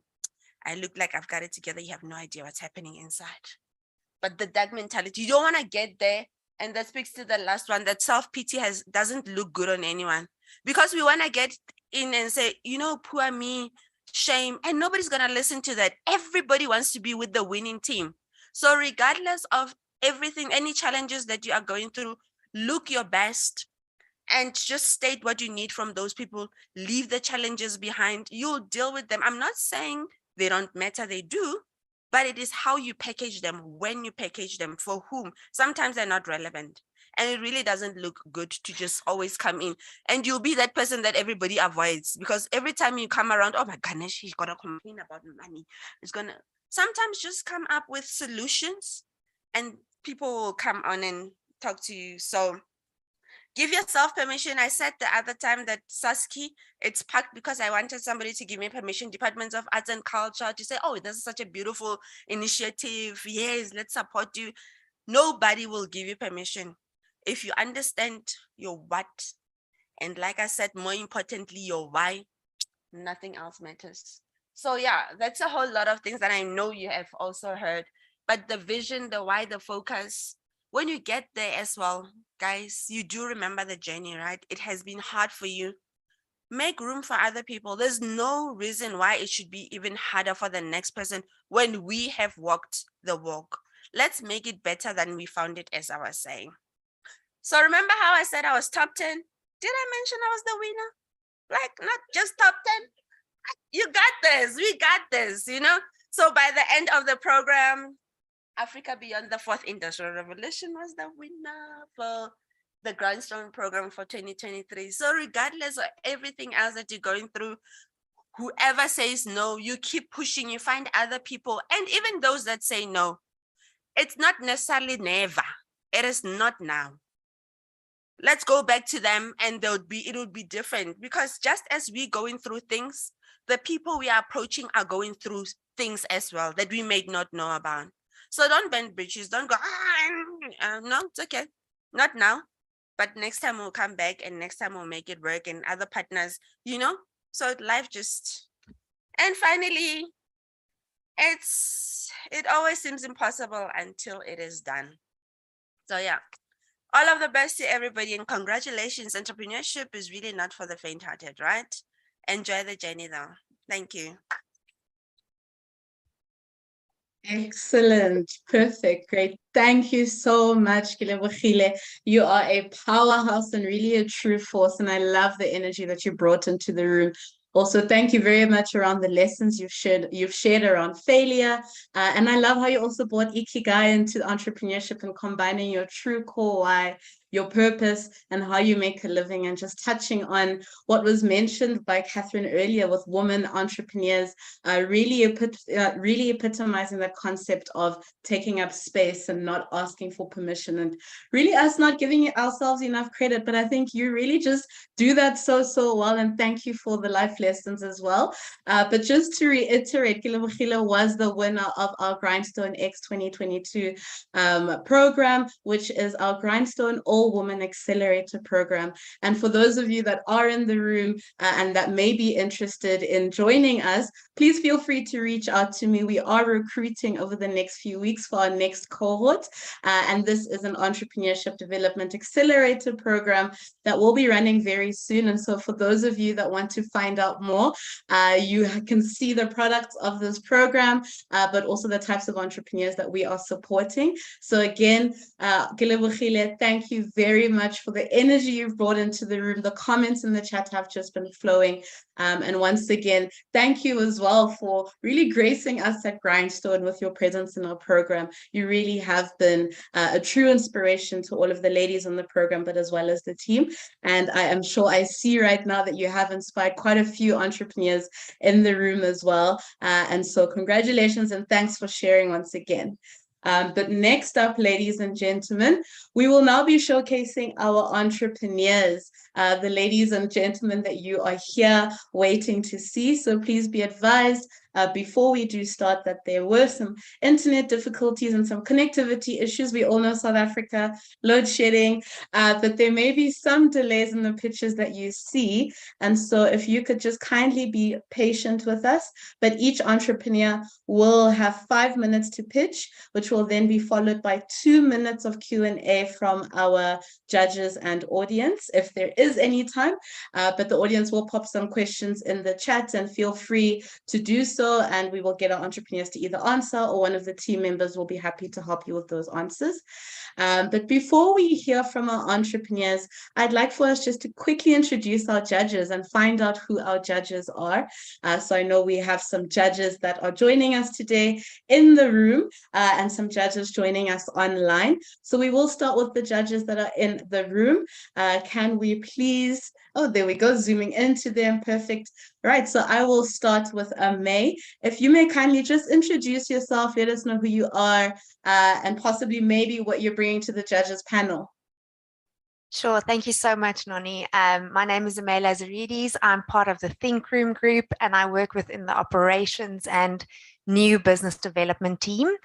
And I'm so excited to be here today. After Kelly, it's going to be hard to give some inspiration to the entrepreneurs, but I'm so excited to be here. And I come from a background working within, well, any sector you can possibly imagine, within the public and private sectors. And yes, really glad to be part of the Think Room team currently, and really excited to be hearing from the entrepreneurs really shortly. Thank you. Great, thank you so much, May. We'll move on to Amanda, who is also in the room. Yeah, thank you very much for this opportunity. I'm as excited, if not more. My name is Amanda Lutheringen, and I'm with the CIPC, which is the Companies and Intellectual Property Commission. And my main project for the year is bringing the IP value chain to SMMEs. So this is an excellent opportunity for us to look at what's happening in the entrepreneurship space and be an active part of it. So thank you very much. Right, thank you very much, and thank you very much, May and Amanda. We will then move on to our judges who are joining us online. So I will start off with Charles. If you may kindly just introduce yourself. Yes, thank you. Hello, everybody. My name is Chamirai Charles Nyebeze, and I'm in Canada right now. The time where I am is 8:30 a.m., just so that you know the difference in time zone. I'm a business development and commercialization consultant expert, and I work with entrepreneurs and with startups that are trying to scale up to enter into the mining industry. As we all know, the mining industry needs to perform better. We need it desperately if we are to have the future that we all want. And I'm really excited at the energy that I've seen so far, and super excited to be able to help to judge the entrepreneurs who are going to be pitching, and looking forward to connecting with any and all of you as you see fit after these sessions are over. Thank you so much. Looking forward to everything. Excellent, great. Thank you very much, Charles. And entrepreneurs, now we know Charles is joining us with his fresh morning brain. So he will definitely not be missing anything there. But thank you very much, Charles. And I'll move on then to Grace. If you may kindly just introduce yourself. Thanks, Noni. Good afternoon, everybody. My name is Grace Lorodi. I'm an investor based out of Cape Town. Most recently was with the World Bank for the last 2 years, doing a lot of entrepreneurship ecosystem development. So it's a really great honor to be here as part of the team that, was part of the facelift of the IBP portal, and all the partnerships that I see have now materialized. So really, such an honor to be here. I bring some 10 years of investment banking background and some investor mindset. So very excited to see some of the businesses that we've worked with over the past year on the Thinkubate program, to see what they have in store for us and see whether we can help them get funding. Thank you. Great. Thank you very much, Grace. And thank you very much to all of the judges. And so I will now move on to our stars of the show. We'd like to shortly introduce our cohorts.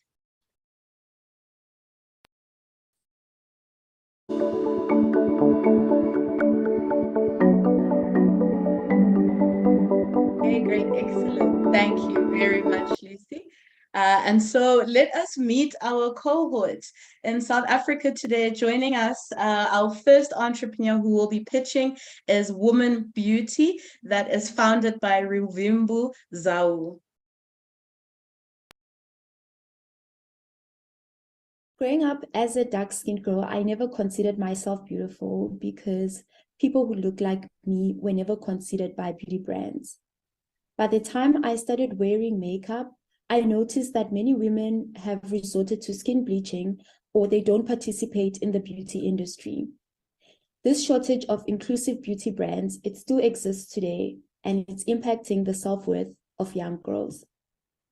Hi, my name is Ruvimbu Zau, and I'm the CEO and founder of Women Beauty, a South African online beauty brand with a vision to promote inclusive beauty until every woman knows they are beautiful. So together with our beauty community, we create makeup products for uneven skin tones. At Women Beauty, our vision is to create a more inclusive and diverse beauty community that values people as they are. So we use women with an X because it includes identities that are looked down upon, such as women of color, trans women, and other marginalized genders.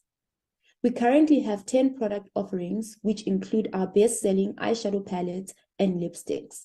To make our products, our overseas suppliers combine our secret ingredients with other makeup ingredients to create our beauty products. We then source our packaging locally to create the final product, which we sell to our customers. We conduct product testing on a minimum of 30 different skin types to ensure that our products look the same when applied to different skin tones. In the 2.9 billion South African personal care and cosmetics industry, we are focusing on youth in Gauteng, who are responsible for 27% growth in online shopping during the COVID-19 pandemic. This demographic is predominantly Black and is between the ages of 17 and 34. This group is the highest consumers of online beauty brands, but still faces low representation in both beauty products and beauty brands. Our goal is to capture 50% of this market in the next 10 years. Women Beauty was created in response to the COVID-19 pandemic, where online shopping increased from 10% to 37%, powered by the youth who have 55% of the national buying power and spend up to 4 hours a day online looking for new brands to try. We currently sell 80% of our products through the Women Beauty website and social media platforms, and 20% of our products through resellers.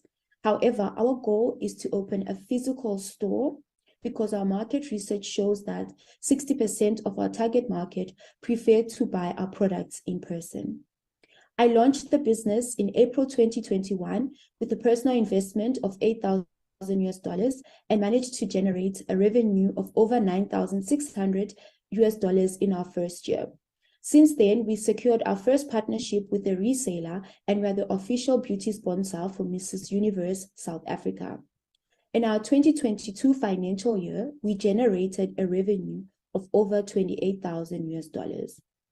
We want to be the obvious choice to our resellers. Hence, we are currently building and growing a beauty community that will allow us to monetize at the individual level while simultaneously building a channel level business. Our competitors are other local millennial beauty brands such as Hermosa Flow and Switch Beauty. However, we separate ourselves from our competitors by being a customer-driven brand that prioritizes inclusivity creating products with our customers while addressing South African women's #1 skin concern of uneven skin tone. Our team consists of myself, who handles sales and operations, a website manager, and a photographer. Since we started the business in April 2021, we have generated a gross profit of over $23,000. We are currently doing a product rebrand, and we are projecting a 30% year-on-year growth from 2024 onwards. At Women Beauty, we are committed to gender equality. Therefore, we donate school supplies and sanitary pads to young girls. We are now seeking an investment of $150,000 for product development, inventory, and to open a physical store in Northern Johannesburg. Thank you.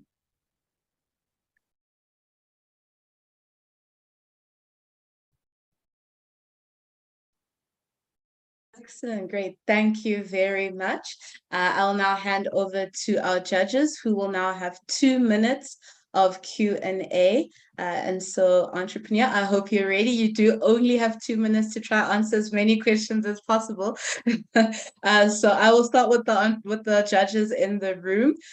So Amanda, if you would like to go first and ask a question, please do so. Thank you very much. I would like to know whether you've explored any intellectual property registrations, like a trademark or a patent in the formulas of your products. So at the moment, we have tried to trademark our brand. However, we are still in the process of doing that. So it's an ongoing process. Thank you. My question is, what does the investment of $150,000 provide the investor in your business? So the investment that we got, the investment that we will receive is an opportunity for an investor to build an African brand that is focusing on beauty, cosmetics, and skincare. Currently, there is underrepresentation of people my skin tone in the makeup industry. So it's an opportunity to do something that's unique, that is never done before in Africa and South Africa. Just following on that, will they get equity in your business, or is it the partner?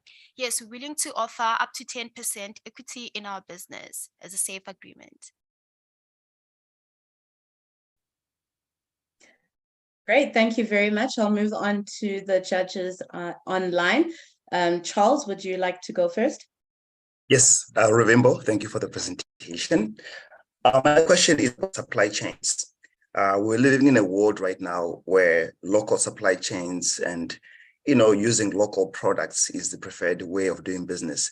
Have you looked at manufacturing your product end to end with resources coming out of South Africa? We're definitely interested in the future in manufacturing our own products. At the moment, there are very few manufacturing companies that are able to produce a cosmetic range. So we unfortunately have to import a part of our production.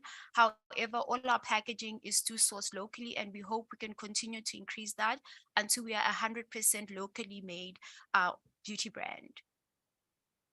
Thank you. All right, time is up and well done. Thank you very much to our judges as well for all of those questions. And again, congratulations, Ravimbu, on the great pitch. Our next entrepreneur who will be calling up is Kangezile Group, and they are founded by Sandiswa and Njabulo. So Kangezile Group, I will now hand over to you. Good morning, we are Kangezile Group, and we pride ourselves in making every event flavorful. In 2013, when I started my studies at the University of KwaZulu-Natal, I came from a very impoverished background, and I was not able to fund myself, and I had not received any funding for my studies. This then resulted in me not being able to feed myself appropriately, and I could not afford the food that was being sold in the cafeterias at school. This then obviously led to me not being able to fully develop myself in academia and be able to concentrate on my studies, as I would go to lectures very hungry most of the time because I did not have the time to prepare the food. So Kangezile Group came up with the business idea of having a mobile food trailer on campus that would be able to cater for all types of students regardless of their financial background, and they would know what is on the menu, and it wouldn't be food that they had not seen before, and it would be nutritious as well. There were clubs and societies at the University of KwaZulu-Natal, and they would render our services for their events and occasions. Consequently, we were able to expand our business through catering, decor, and most recently, equipment hire. So our customers are able to hire our equipment that we have for their events and occasions at their own, and use the equipment at their own discretion at a very reasonable price. Our business model comprises of B2C, B2B, B2G. We have been very fortunate enough to work with government departments such as the Department of Education, the Department of Arts and Culture, as well as Road Accident Fund, and the private organization that we've worked with were Soul City and Ixeboletu Funerals. We've been able to market and showcase our services to various companies and governmental departments. Our competitive advantage is cost-based advantage, product and service advantage, and first mover. We boast as being first mover advantage, as we are always looking for gaps in the market and for opportunities in order to be the very first business within the market that will be able to render those services, whereas others have not been able to see that gap in the market. We're also time-based advantage, as we know that businesses come to us obviously in trying to save their time in whatever they're doing in their events or occasions that they have. And we are also technologically based advantage, and we have been growing technologically and innovating ourselves within our business. Our financials over the period of 5 years, in 2020, we saw a decline in our revenue and gross product, and that was because of COVID. But over the past 2 years, we've been able to rise up and establish ourselves once again, and the estimate for 2023 is 120,000 Rand. Our Kangezile team, we have Mr. Sandy Sambonambi, who is the CEO and founder. He has a certificate in sales assistant and a certificate in entrepreneurship. And Njabulo Mngwabe, who's associate partner, has a Master of Development Studies and is a PhD candidate in agroecology, and is knowledgeable and experienced in customer service and community development. So all our staff members are trained, skilled, and knowledgeable of the work environment, customer care, and meticulous service delivery. Our ask is $25,000 with 20% equity to growth of the business. And as per below, 10% towards technological upgrade, 55% towards a bigger fully equipped food trailer and catering equipment, 15% towards hiring, training, and skill building of our staff, 15% towards branding and marketing, and 5% towards new location that will be office space, so our customers can find us a lot easier. Thank you very much, Siyabonga, for the opportunity. Great, excellent. Thank you very much, Kangezile Group. I will now hand over to the judges for some questions. I would just like to note to everyone, particularly everyone in the room, the 2-minute timer will come up on my screen, in the corner of my screen. So please make sure just to watch that as you are answering your questions. But judges as well, please just note that timer as you continue as well asking your questions. We have Kangezile Group representatives joining us online. And so this time I will start with Grace, if you have any questions for them. Thanks, Noni. A great presentation. Very quickly, you mentioned in your competitive page that you have a tech advantage. Please elaborate on the tech advantage you have in this competitive industry and the tech upgrades that you are planning.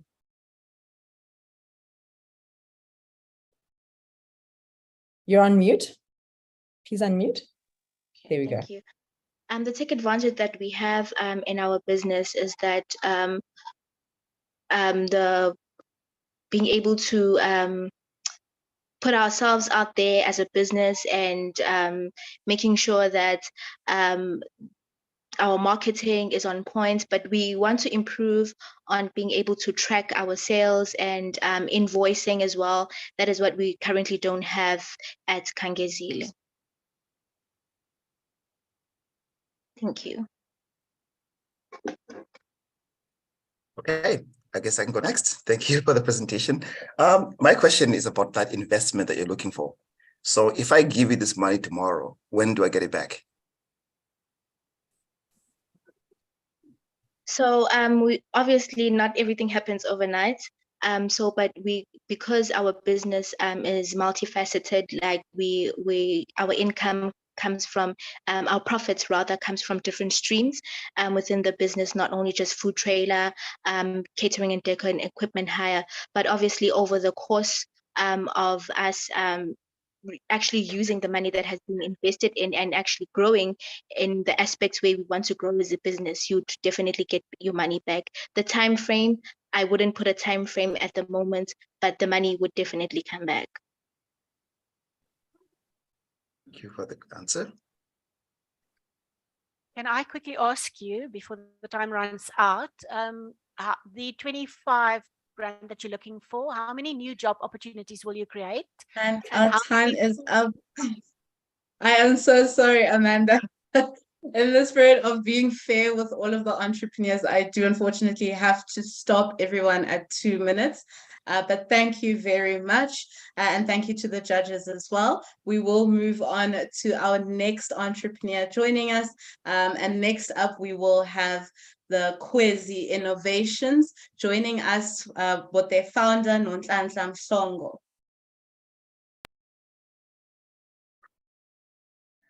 So it all started when I was still a teacher and I had to sanitize kids every 5 minutes. I realized that was taking too much of my teaching time and of my student learning time. So I decided to develop a product that lasts longer, a product that reduces environmental impact while simultaneously catering for the health industry.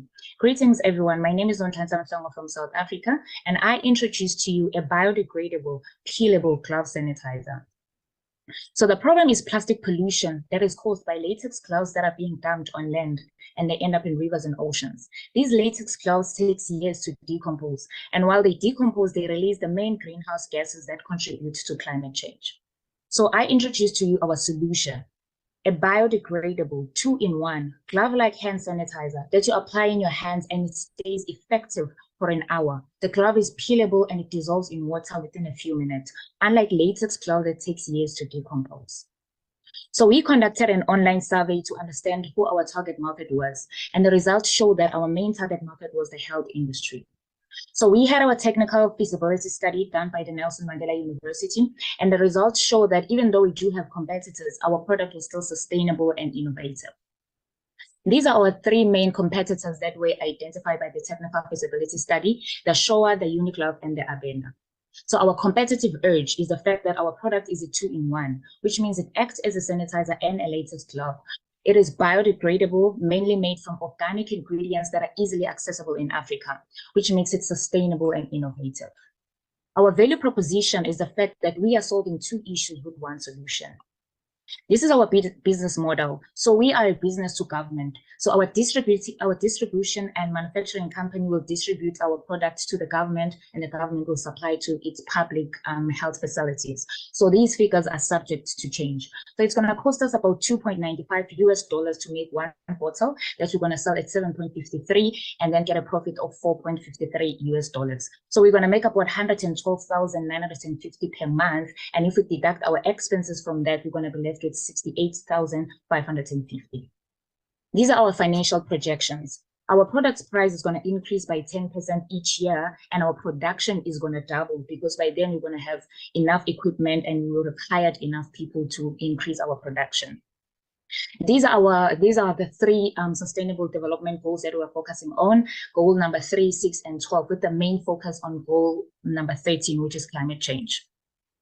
Our ask is of a grant funding of $30,000 USD that is going to cover our prototype development. To break it down for you, 40% of the 30,000 is going to go to prototype development, 20% is going to our MVP, 25% is going to our experimental proof of concept, and the 15% is for laboratory testing, which includes the microbiological laboratory, dermatological laboratory, and material testing laboratory. So this is a few of our accolades. We were selected as the top 4 in South Africa to go represent the country in Europe, Finland. We were selected as we were the winners of the Greening the Future last year, and we are currently part of the Climathon right now, which is happening in Cape Town in May, which is basically a 48-hour sprint where innovators need to create their prototype within that 48 hours and pitch it to the judges. This is the team, me, myself, as the founder of the project.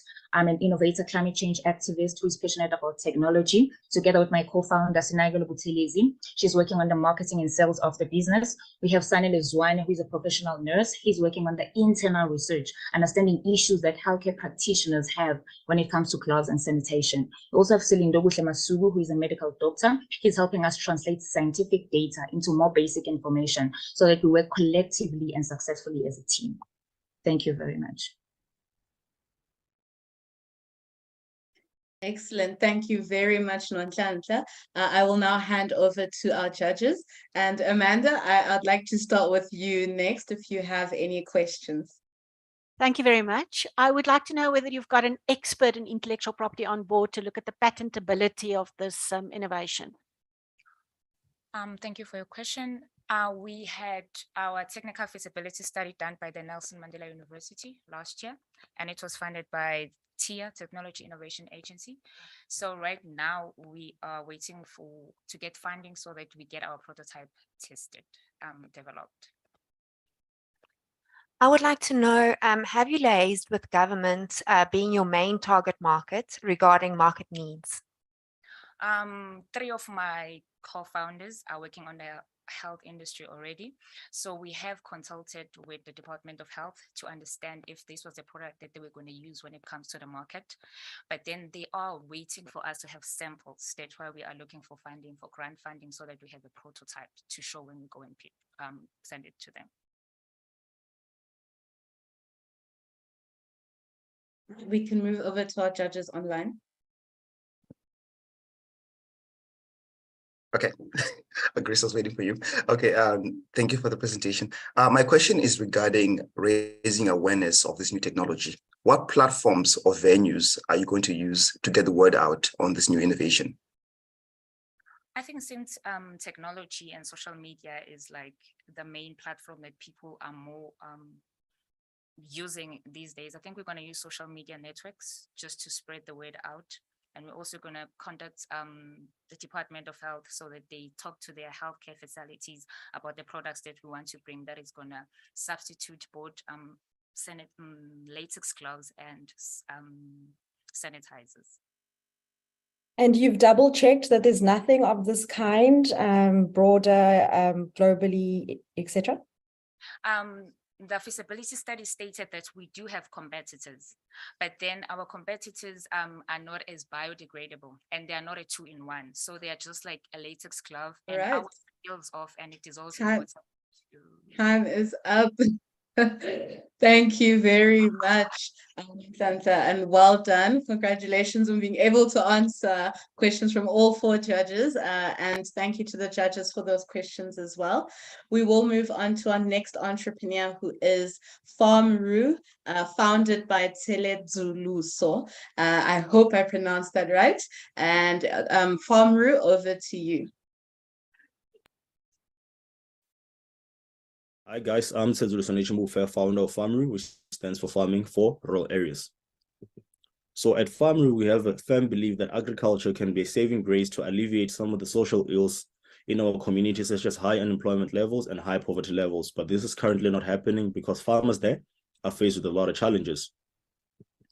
So according to the World Wildlife Fund, there are approximately 2 million smallholder farmers in South Africa versus only 35 commercial growers, and this needs to change. And this is purely because farmers in rural areas are faced with a lot of challenges such as limited support, limited information, and limited resources. So this is why Farmru was born. So Farmery is a low-cost agricultural technology smart system meant to assist smallholder farmers in rural areas, particularly during the production phase. So how does Farmery do this? So Farmery has three key functionalities. Firstly, it's able to conduct real-time soil fertility testing to allow these farmers to understand the type of soil that they're dealing with, and also understand the fertilization requirements for the crops that they want to grow. Secondly, it helps them save water, avoid overwatering, avoid underwatering and fertilizer leaching by only watering the plants when they need to be watered, by checking conditions such as soil moisture, humidity, light, temperature, and the temperature itself. Farmer is also able to collect data, climatic condition data that can be used for a plethora of things, such as the creation of dashboards and also decision-making by organizations and the farmers themselves, while wanting to expand on the farming operations. So this is our hardware prototype that we made, the design, as you can see on the left, then also the actual prototype that we built. It's a rig that can easily fit into your balcony, using pot plants, collecting data and doing the automatic watering. So we also have a mobile application that we put up on the Google Play Store that can allow a farmer remote access to the farm by checking things such as the electricity consumption, the water consumption, and the climatic conditions at the farm. So as our target user, we've already mentioned that we're targeting the rural farmer, then also traditional communities that represent these rural farmers and where they stay, and also students and new farmers wanting to enter the agricultural space. Then for competitive analysis, there's AquaCheck, Cooler, Rocket Farm, and Aerobotics. And we set ourselves apart by being the actual company that is set ground in these rural areas to be tailor-made and actually find solutions that will work for these farmers. So for business model, we seek to generate revenue from the sale of the farm hardware itself, software subscription fees, and crops consulting fees by doing the soil sampling. So for us, we're not seeking for much, since we just want to be in a position where we don't have to bounce from incubator to incubator anymore, but actually drive impact. So we seek access to infrastructure to conduct our further research and development, managerial knowledge, customer networks, and financial support to grow and fund our proof of concept. We actually have quite an exciting opportunity with a food security program by Auto in General Insurance that has like micro farms around townships and deep sloot for us to actually run a proof of concept and compare to their data. So we're seeking a funding requirement of 1.5 million to be able to run some of our activities, which include activation of sales channel, working capital, and also customer research and reporting on user experience. So for my team, there's me, Sezulu Bufe, with a background on information systems, Rufunambao, a mechanical engineer, Makosonke Mkize, a mechatronics engineer, Musama Dala, a marketing specialist, and also Dipo Mashifane, who's an agricultural scientist and a PhD candidate. So for some of our accomplishments, in 2021, we're actually granted a patent for our farming technology. And also in 2018, we came second place in the SAB Foundation Social Innovation Awards. Then we are also part of exciting incubations such as the Research Branching Center of Entrepreneurship South Africa. So yeah, that is Farmer in a nutshell. I thank you. Great, excellent. Thank you very much. And now I will hand over to the judges for any questions. We can start online this time and then move over to the room. Thanks, Nani. Great presentation. Very quickly, one, your app, if your target market is rural farmers, what if they're not using smartphones?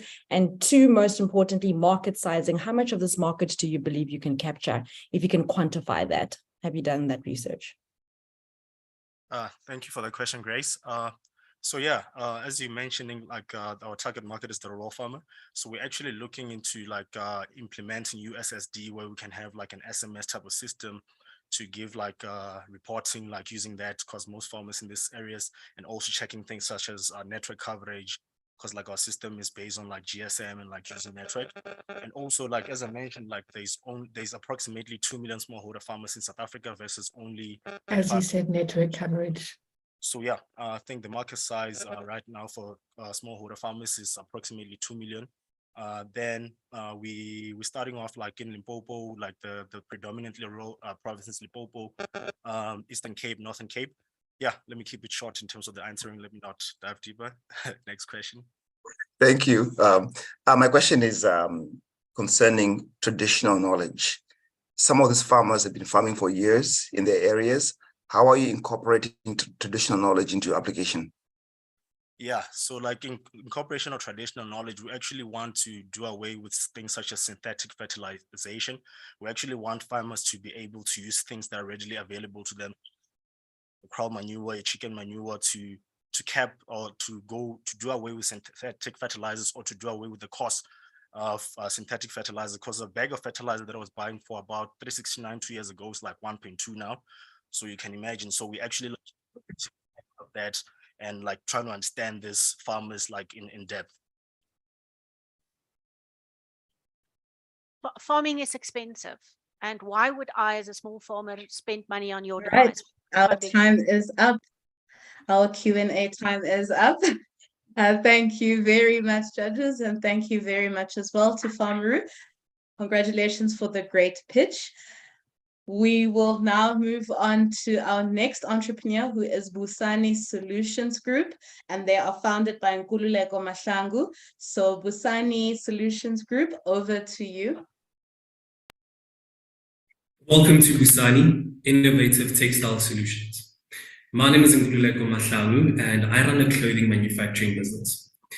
Now, I started the company at the age of 19 while facing financial exclusion at Wits University.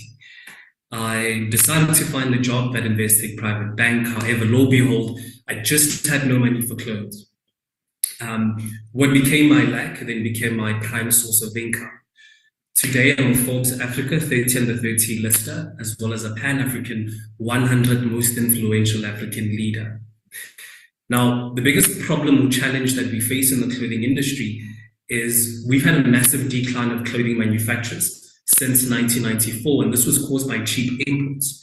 The second challenge is our inability to compete in international markets. And this is as a result of high labor, as well as input costs, as well as the relaxation in import laws and export laws in South Africa. What's the solution? The solution is Busani. It's to build Busani to become a world-class clothing manufacturer that targets import substitution and export in South Africa. And how do we aim to achieve this? It's ideally through the integration and research of leading-edge technology in the clothing and textile space. It's through improving manufacturing capabilities, efficiencies, quality, and design. And lastly, it's taking advantage of the changes made to import and export laws in South Africa, which have been designed to promote manufacturing in the country. Now, our business comprises of corporate uniform as well as school uniforms, and that's our biggest manufacturing business. We do have a boutique brand, being Busani Men, and there we predominantly focus on the formal trouser as well as the formal shirt. These are our specialty products, and this is where we like to see ourselves take the next step and scale to mass retail. Our target market, so our B2C target market would be your working professional, the recent graduates and your university student. Our B2B target market, it's to manufacture for Mr. Price, manufacture for Woolworths. Why these two brands? It's ideally for brand alliance. So we believe that the market share that they have, the credibility that they have, and the quality that they sell aligns with where we see ourselves long term. Looking at the size of the markets, what research shows us is that there's definitely a market there. There's definitely a revenue there, which we can actually redirect locally to create sustainable jobs. Now, from a competitive level, what we see locally is that local manufacturers will always have shorter lead times. However, we do need that capital intervention to reach economies of scale, which will allow us to then compete internationally with other brands. Why Busani? Why us? Well, I think firstly we are, or I believe that we are, we can guarantee sustainability because we're youth-led and youth-run. We are a local manufacturer. We would guarantee quicker lead times, better design, better quality. And again, we have a very strong digital and technology focus, which we believe is very necessary for this industry. Looking at our financial projections, these are based on our current business. These are based on our current contracts. But when we scale to mass retail, these will grow exponentially. One of our biggest achievement has been manufacturing clothing uniform for Netcare. Netcare is the biggest private hospital network in South Africa. Our second biggest achievement is our accreditation with FPN and CETA. This allows us to plow back. So this allows us to provide learnerships to unemployed youth in the disadvantaged communities around us. Now, my team is run by myself. I have a very good corporate background in banking and finance for 8 years. I have a young operations team that has a good wealth of knowledge in the manufacturing or clothing manufacturing space, as well as a production team of about 15 to 20 people that manufacture the garments for us. What is our ask? Our biggest ask is access to market. It's having that coffee with the head of buying at Woolworths and Mr. Price. The second ask is industry experts. So having those regular sessions with a consultant or firm that can help us with the mass manufacturing of garments. Now, my name in isiNdebele means freedom. And in our culture, it's believed that you're given a name with a purpose. And my purpose has been to create a space that will bring opportunities to people where they can find that freedom. And that's ideally our business psyche, and that's how I build my business. Thank you so much for this opportunity, and I'm really looking forward to connecting with you. Great, Nkululeko, thank you very much for the great pitch and well done. I'll hand over to our judges in the room to begin with their questions. Thank you. Do you have a plan to recycle the used uniforms that you produce? We definitely do. There's a company in Cape Town called, forgot the name, but they actually work with recycling fabric. So they use fiber processing, they recycle it and then put it back in the market. Yeah, we'd like to have that intro with them to get it going. Just a quick follow-up. There's no opportunities for you closing the fashion loop, getting the material back in and reproducing the gear? Currently, no, because of capacity, but it's definitely an opportunity for the future. I would like to know where you get your raw materials from and what's your plan for sustainability, because you mentioned it in your presentation. Yeah. So we source our fabrics locally from local suppliers, but it is a challenge. Usually the local suppliers source everything internationally, and you sort of kind of have to wait for customs, etc. In terms of, again, a plan for sustainability, it's finding that local fabric manufacturer to partner with. But again, variety. They wouldn't sell as much variety as you would need. So again, it is a big challenge. What fiber do you use, just as a quick? We make different types of products. So each and every garment has different types of fabric, from polycotton to wool, polyviscose, etc. I think one of our biggest clients is Netcare, and they make use of your really, really thick 100% cotton that you wash at 70 degrees. So it's different types of fabrics. Can you talk to your current revenue metrics and growth metrics? The customers you have? Okay, so we have a very big pool of retail clients. Some of the clients would be school uniform suppliers that we supply from a manufacturing point of view. Numbers. So 2023, we ended just under $300,000. Time is up. And thank you very much, Nkululeko, and thank you very much to our judges as well. And now we will move on to the last of our entrepreneurs to pitch. Definitely not least though, but I'd like to welcome Toho Technologies, represented by or founded by Njabulo Khulu. Hi, my name is Njabulo Khulu, and I'm founder and CEO of iToro, the premium mobile marketplace. iToro is a marketplace platform for discovering small businesses that is pivoting to a data collection platform. We're pivoting to a data collection platform for financial inclusion through an AI bot. This bot helps small businesses to become data-driven organizations. We leverage communication channels from multiple marketplaces into one platform for ease of doing business online and tracking business data. The problem: small businesses have an inability to market themselves. They have fragmented systems to track business data, and this limits their ability to access growth finance due to a lack of business data. Our solution is an integrated AI software through our bot to consolidate multiple business channels into one platform. Our marketplace platform helps with visibility and search engine optimization for small businesses. We help them with record keeping, the bookkeeping and bookings management, and our consolidated data system combines payments, financial management, market access, and credit scoring for small businesses to access finance. Our marketplace brings together buyers and sellers of services.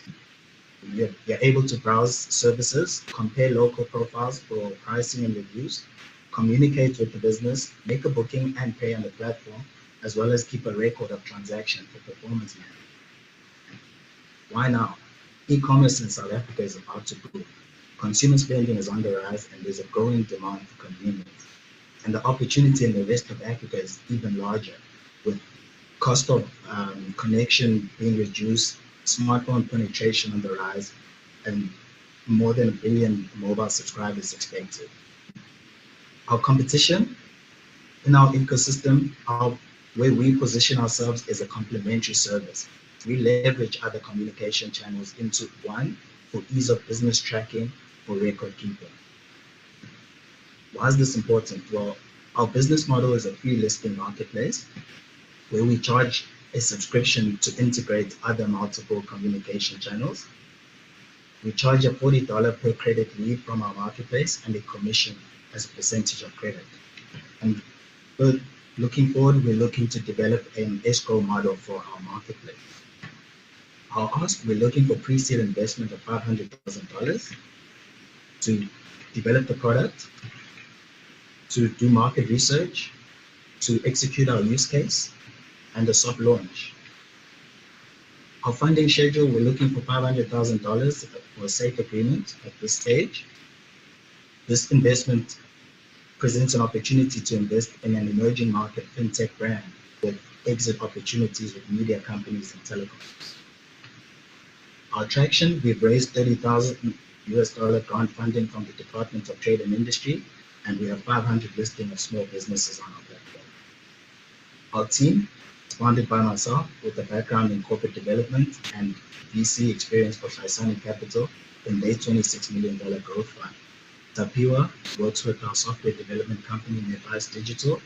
Rosie has experience from Kantar in market research, and Tokozani is a former engineer with the city of Cape Town, and he started his own business at Mania.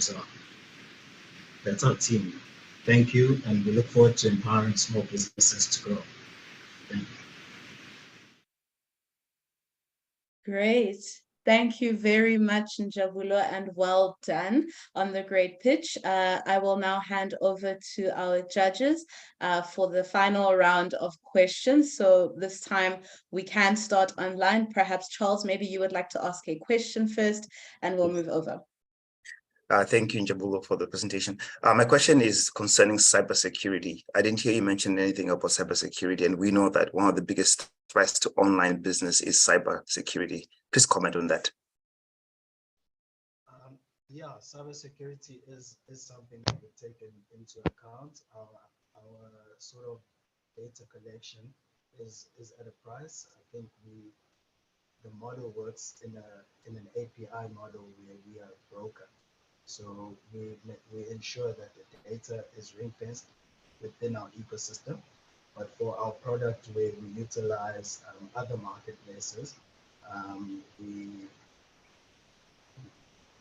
broker that data transaction. So all the information essentially is private within our ecosystem.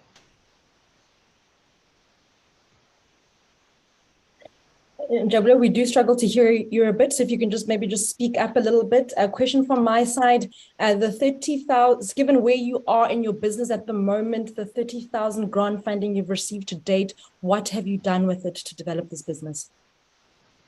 So the funding has helped to create the product development and create our brand in the marketplace at the moment. So we had a B2C model, and we were competing with the likes of telecoms and the YEPs, and that became unsustainable for our business model, and that's why we're looking now at a B2B model where we can take advantage of our marketplace to provide information as a service.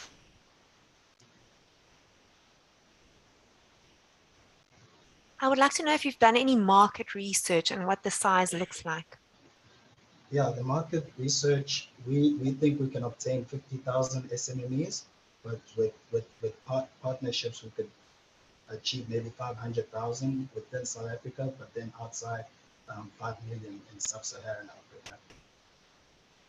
Great. Thank you very much, Njabulo. Yeah, we did struggle to hear you a bit there, so I do hope the judges were able to get their answers. And if not, we will then make a plan for that. But right now, we are completed with our pitches for the day. And thank you very much to all of the entrepreneurs that have pitched, and congratulations to you all. I would ask the room and everyone online just to give them a final round of applause for everyone that has pitched today. Congratulations to you all, entrepreneurs. Great. So what we will now do is have our judges leave the room to go and deliberate. We are going to be waiting here anxiously for their response and answers on who the winners are, but also to get a sense of their feedback. But before we do that, we will then have a short icebreaker exercise from my colleague Sam, who is from the Think Room team. And they will be really just breaking the ice in the room, getting the entrepreneurs' nerves calmed down, and getting us a little more excited for some of the answers around who the winners are. So judges, you're welcome to excuse yourselves right now. And Sam, I will now hand over to you. Awesome. Thank you, Noni. I'm just about to pop the link and the password in the chat, and then just give me a moment while I share my screen. Here we go. Okay, so we've just got a 3-question little icebreaker for you today. The platform is called menti.com. So if you can take out your device, whether that's a cell phone or a laptop, we promise we won't make you pitch anything, do anything. The hard work is done. This is just a fun little 3-question questionnaire, shall we call it.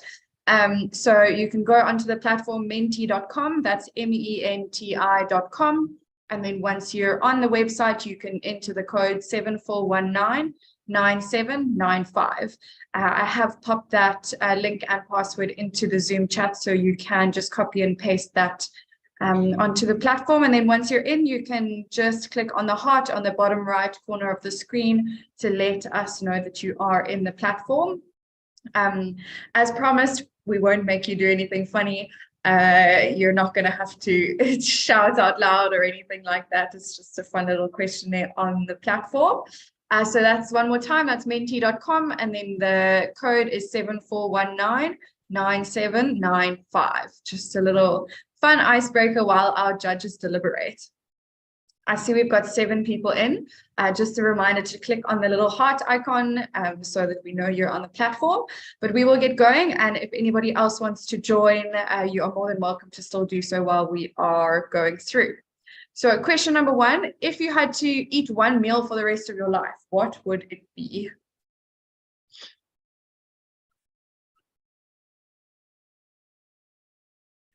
Chicken. Anything chicken. We got sushi, we got chips. Sushi would probably be very high up there on my list as well. Tomato salad. In my rice girl era, I love that. Mac and cheese. Pap and vlees. Ice cream. Pizza, pap and braai meat. This is making me... We also have some cakes and chips in the chat, Sam, from some of the other attendees. Awesome. I can't see the chat, sorry guys, but awesome to hear. Thanks, Noni, for letting me know. Protein-rich foods, yep. Nice and healthy. Love it, cool. We will go to the next question. What emoji are you feeling after hearing from our entrepreneurs today? You can just pop an emoji in your text bar if you have that option, depending on which device you're on. Otherwise, oh, champagne, pop the champagne. Otherwise, you can pop the word in. We've got a horse, we've got a dancer, we've got some flames going on. I love that the champagne's still the big one. Great, excited, wonderful. Wow, we got a party emoji. This is looking great. We got some flames, a flamenco dancer emoji. I love that, fired up. Motivated, so inspired, pumped.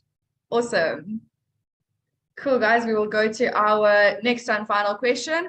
This or that, cats or dogs? Are you a cat person or are you a dog person? This is always interesting to see. And I know a couple people in my personal capacity that are absolute diehard on this question. So it's always interesting to see. I do get the feeling there are more dog people in the world generally, but I feel like cat people are more persistent about being cat people. Anyway, this was just a fun little activity. Lovely to see we've got 3 cat people and 15 dog people in the room today. Awesome, guys. We are going to take a super quick break. We will be back at 3:30 and hopefully our judges will be ready to give their announcement by then. So yeah, grab a cup of tea, go and stretch your legs, get ready for the big announcement, and we'll see you back here at 3:30.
All right, we have our judges back.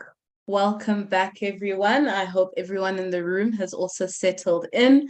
Are we ready to hear the feedback? Just some confirmation from the room. Okay, great. We are good to go. All right, so welcome back, everyone. I know we have all been waiting for this moment and really finding out what the judges' feedback is, but also who our winners of the day are.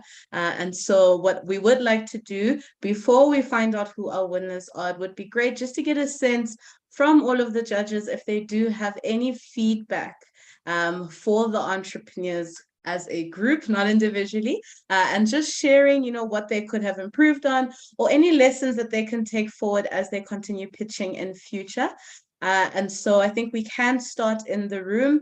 If Amanda and Amay, if you may provide just some feedback to our entrepreneurs.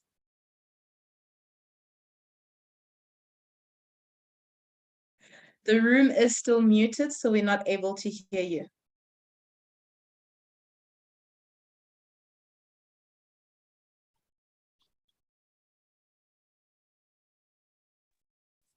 Ready? Thank you very much, Nonzepa. This wasn't an easy discussion, but our overall feedback for each one of the entrepreneurs is first, before I give you some pointers, they should not be disillusioned or derailed after this competition. Please keep at it. It's very interesting concepts and good ideas.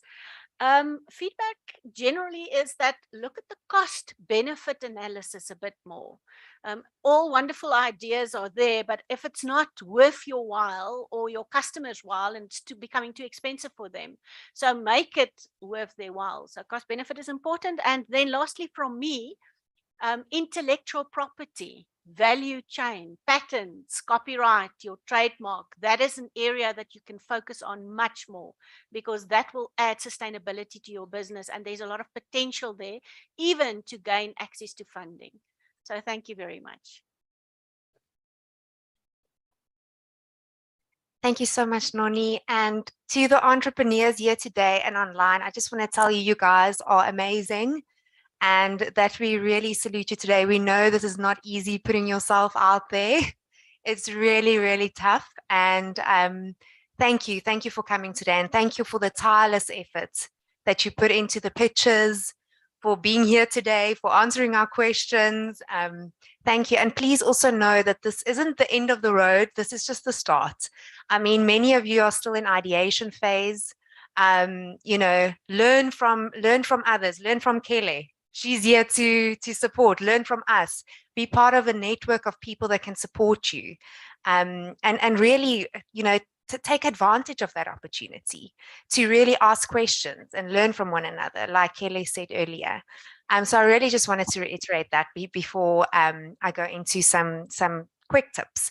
So I just wanted to say that, really highlight your value within the market and highlight that quickly. You should be able to tell someone about your product and, the benefit it has within 2 minutes. And then really also just speak to your investors' questions. So put yourself in the shoes of your investor and answer those questions quickly. Why now? What's in it for me? So yeah, that's it from me. And yeah, very, very good luck. We have our decision, but it's been so great to get to know you. And yeah, let's continue this journey together. Great. Thank you very much, Amanda and Amay. I will hand over to our judges that are online. Charles, if you would like to go ahead and share your feedback. Sure, thank you. Yeah, I echo what Amanda and May said about just keep going. This is just part of the journey.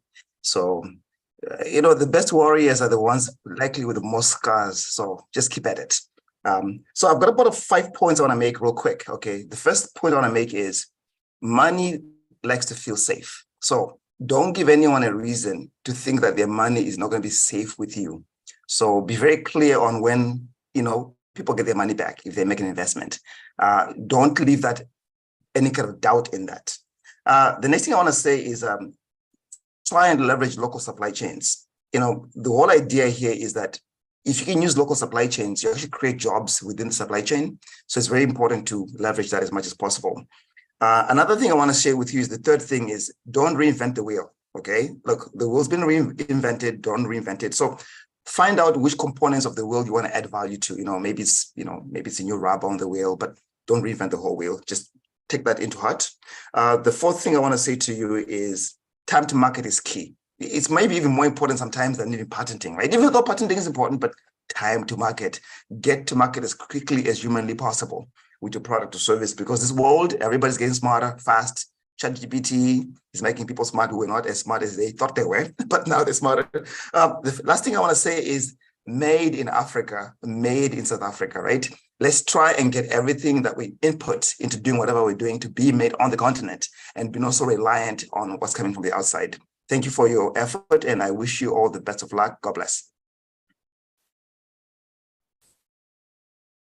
Thank you so much, Charles. Really not much for me to add. My fellow judges have really, summed it up very, very well. You guys all did very, very well. And it's only the beginning. Please don't give up. You're all winners here today. It was really great to see all the female startups doing their thing. Honestly, I applaud you to just really keep going. For the pre-revenue guys, can't stress enough on the market side. It's all well and good to say there's 2 million, however many, but be able to say this is the market you believe you can address, be it by geography, etc., or by niche, etc., or target market. And for the post-revenue guys, don't be shy to share your metrics. And if you are too shy to show your metrics, at least show, broad figures of the scale of your business at the moment, where you want to take it, what are your margins. Some of them I did see great numbers, but show them in relative terms, so that it's easier as a judge or as an investor to be able to discern the market opportunity or the business opportunity. And so with that, we are going to announce who we believed are the winners here today. We have 2 winners, but we also have a special mention. But can I get a drum roll, please, ladies?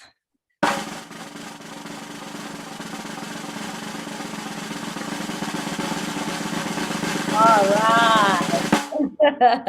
And the bubbling and number 3 that really deserved a special mention is Farmroo. Well done, Farmroo. Solving a really pertinent problem. It's a competitive market, so we do employ that you keep working at the solution. And then going to second place, we have Quasi Innovations.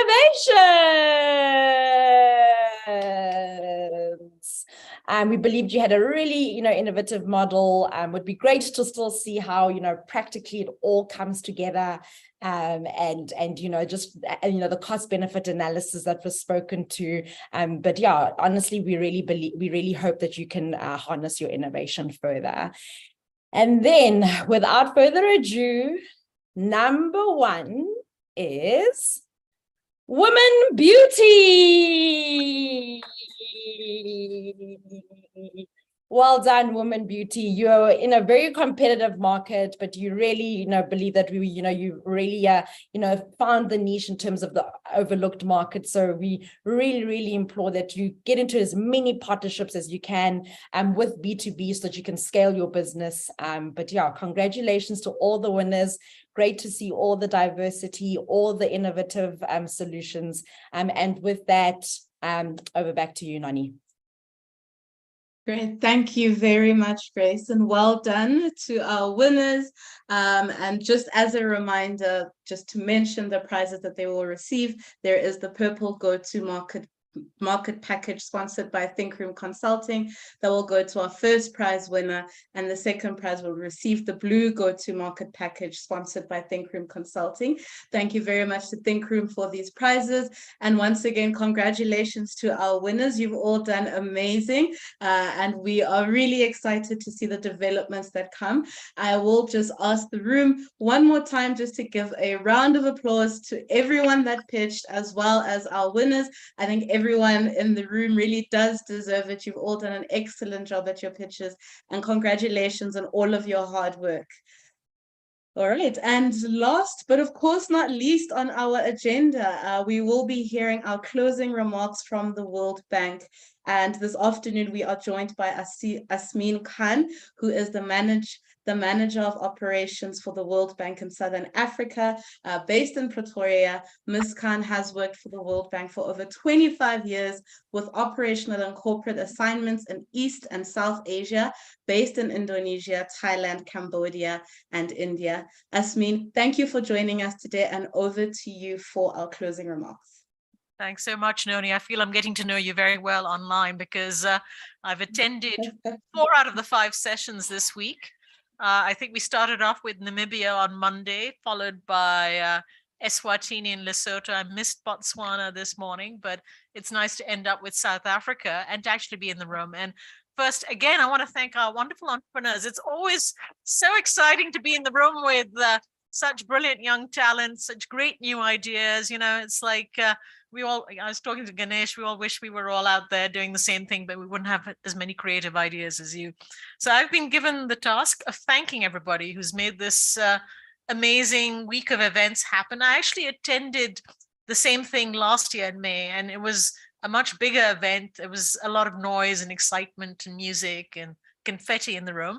But I think at least by doing it online, we've got more people to interact.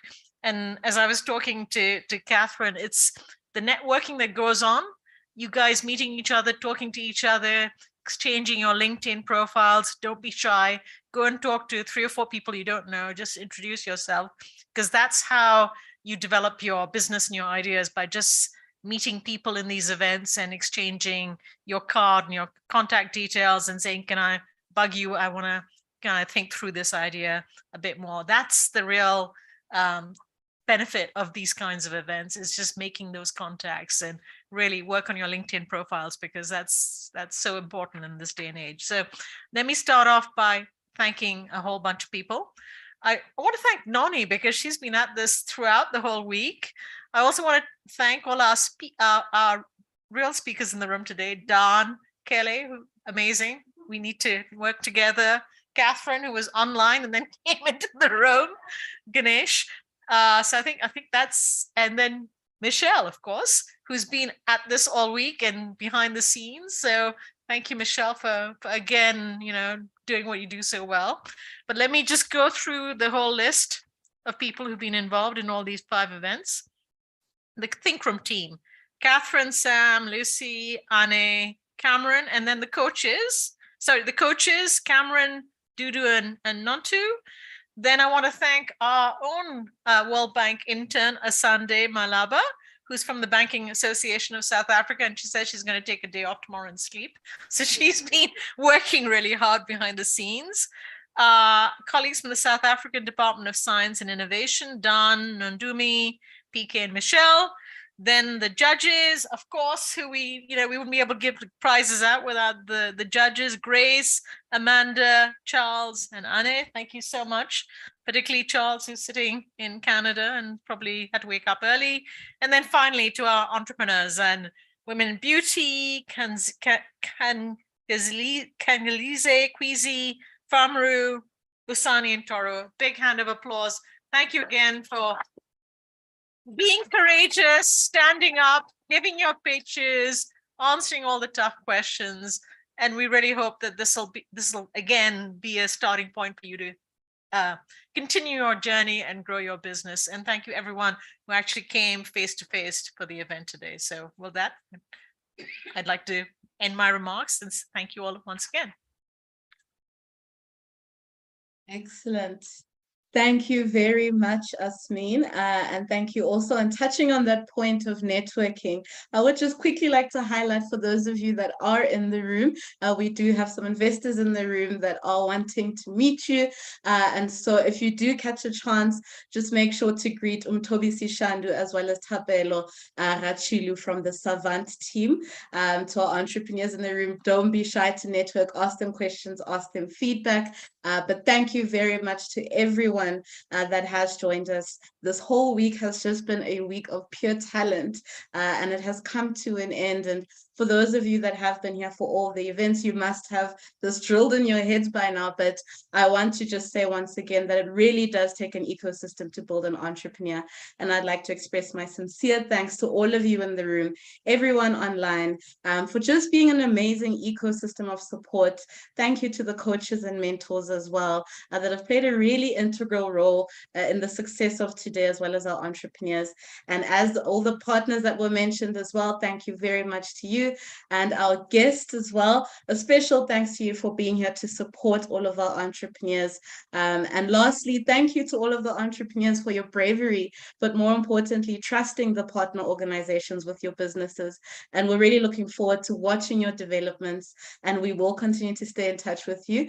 And lastly, but not least, please make sure to stay in touch with the different stakeholders in the room, particularly making sure that you are signing up to the IBP platform and also finding out a little bit more about Thinkubate. So please make sure to reach out to any of the team members in the room following this if you have any other questions. But yeah, with that said, that is it from me. It has been an amazing week, and thank you to everyone. And thank you to everyone in the room as well. I hope you all have a great evening and a great weekend as well. Thank you.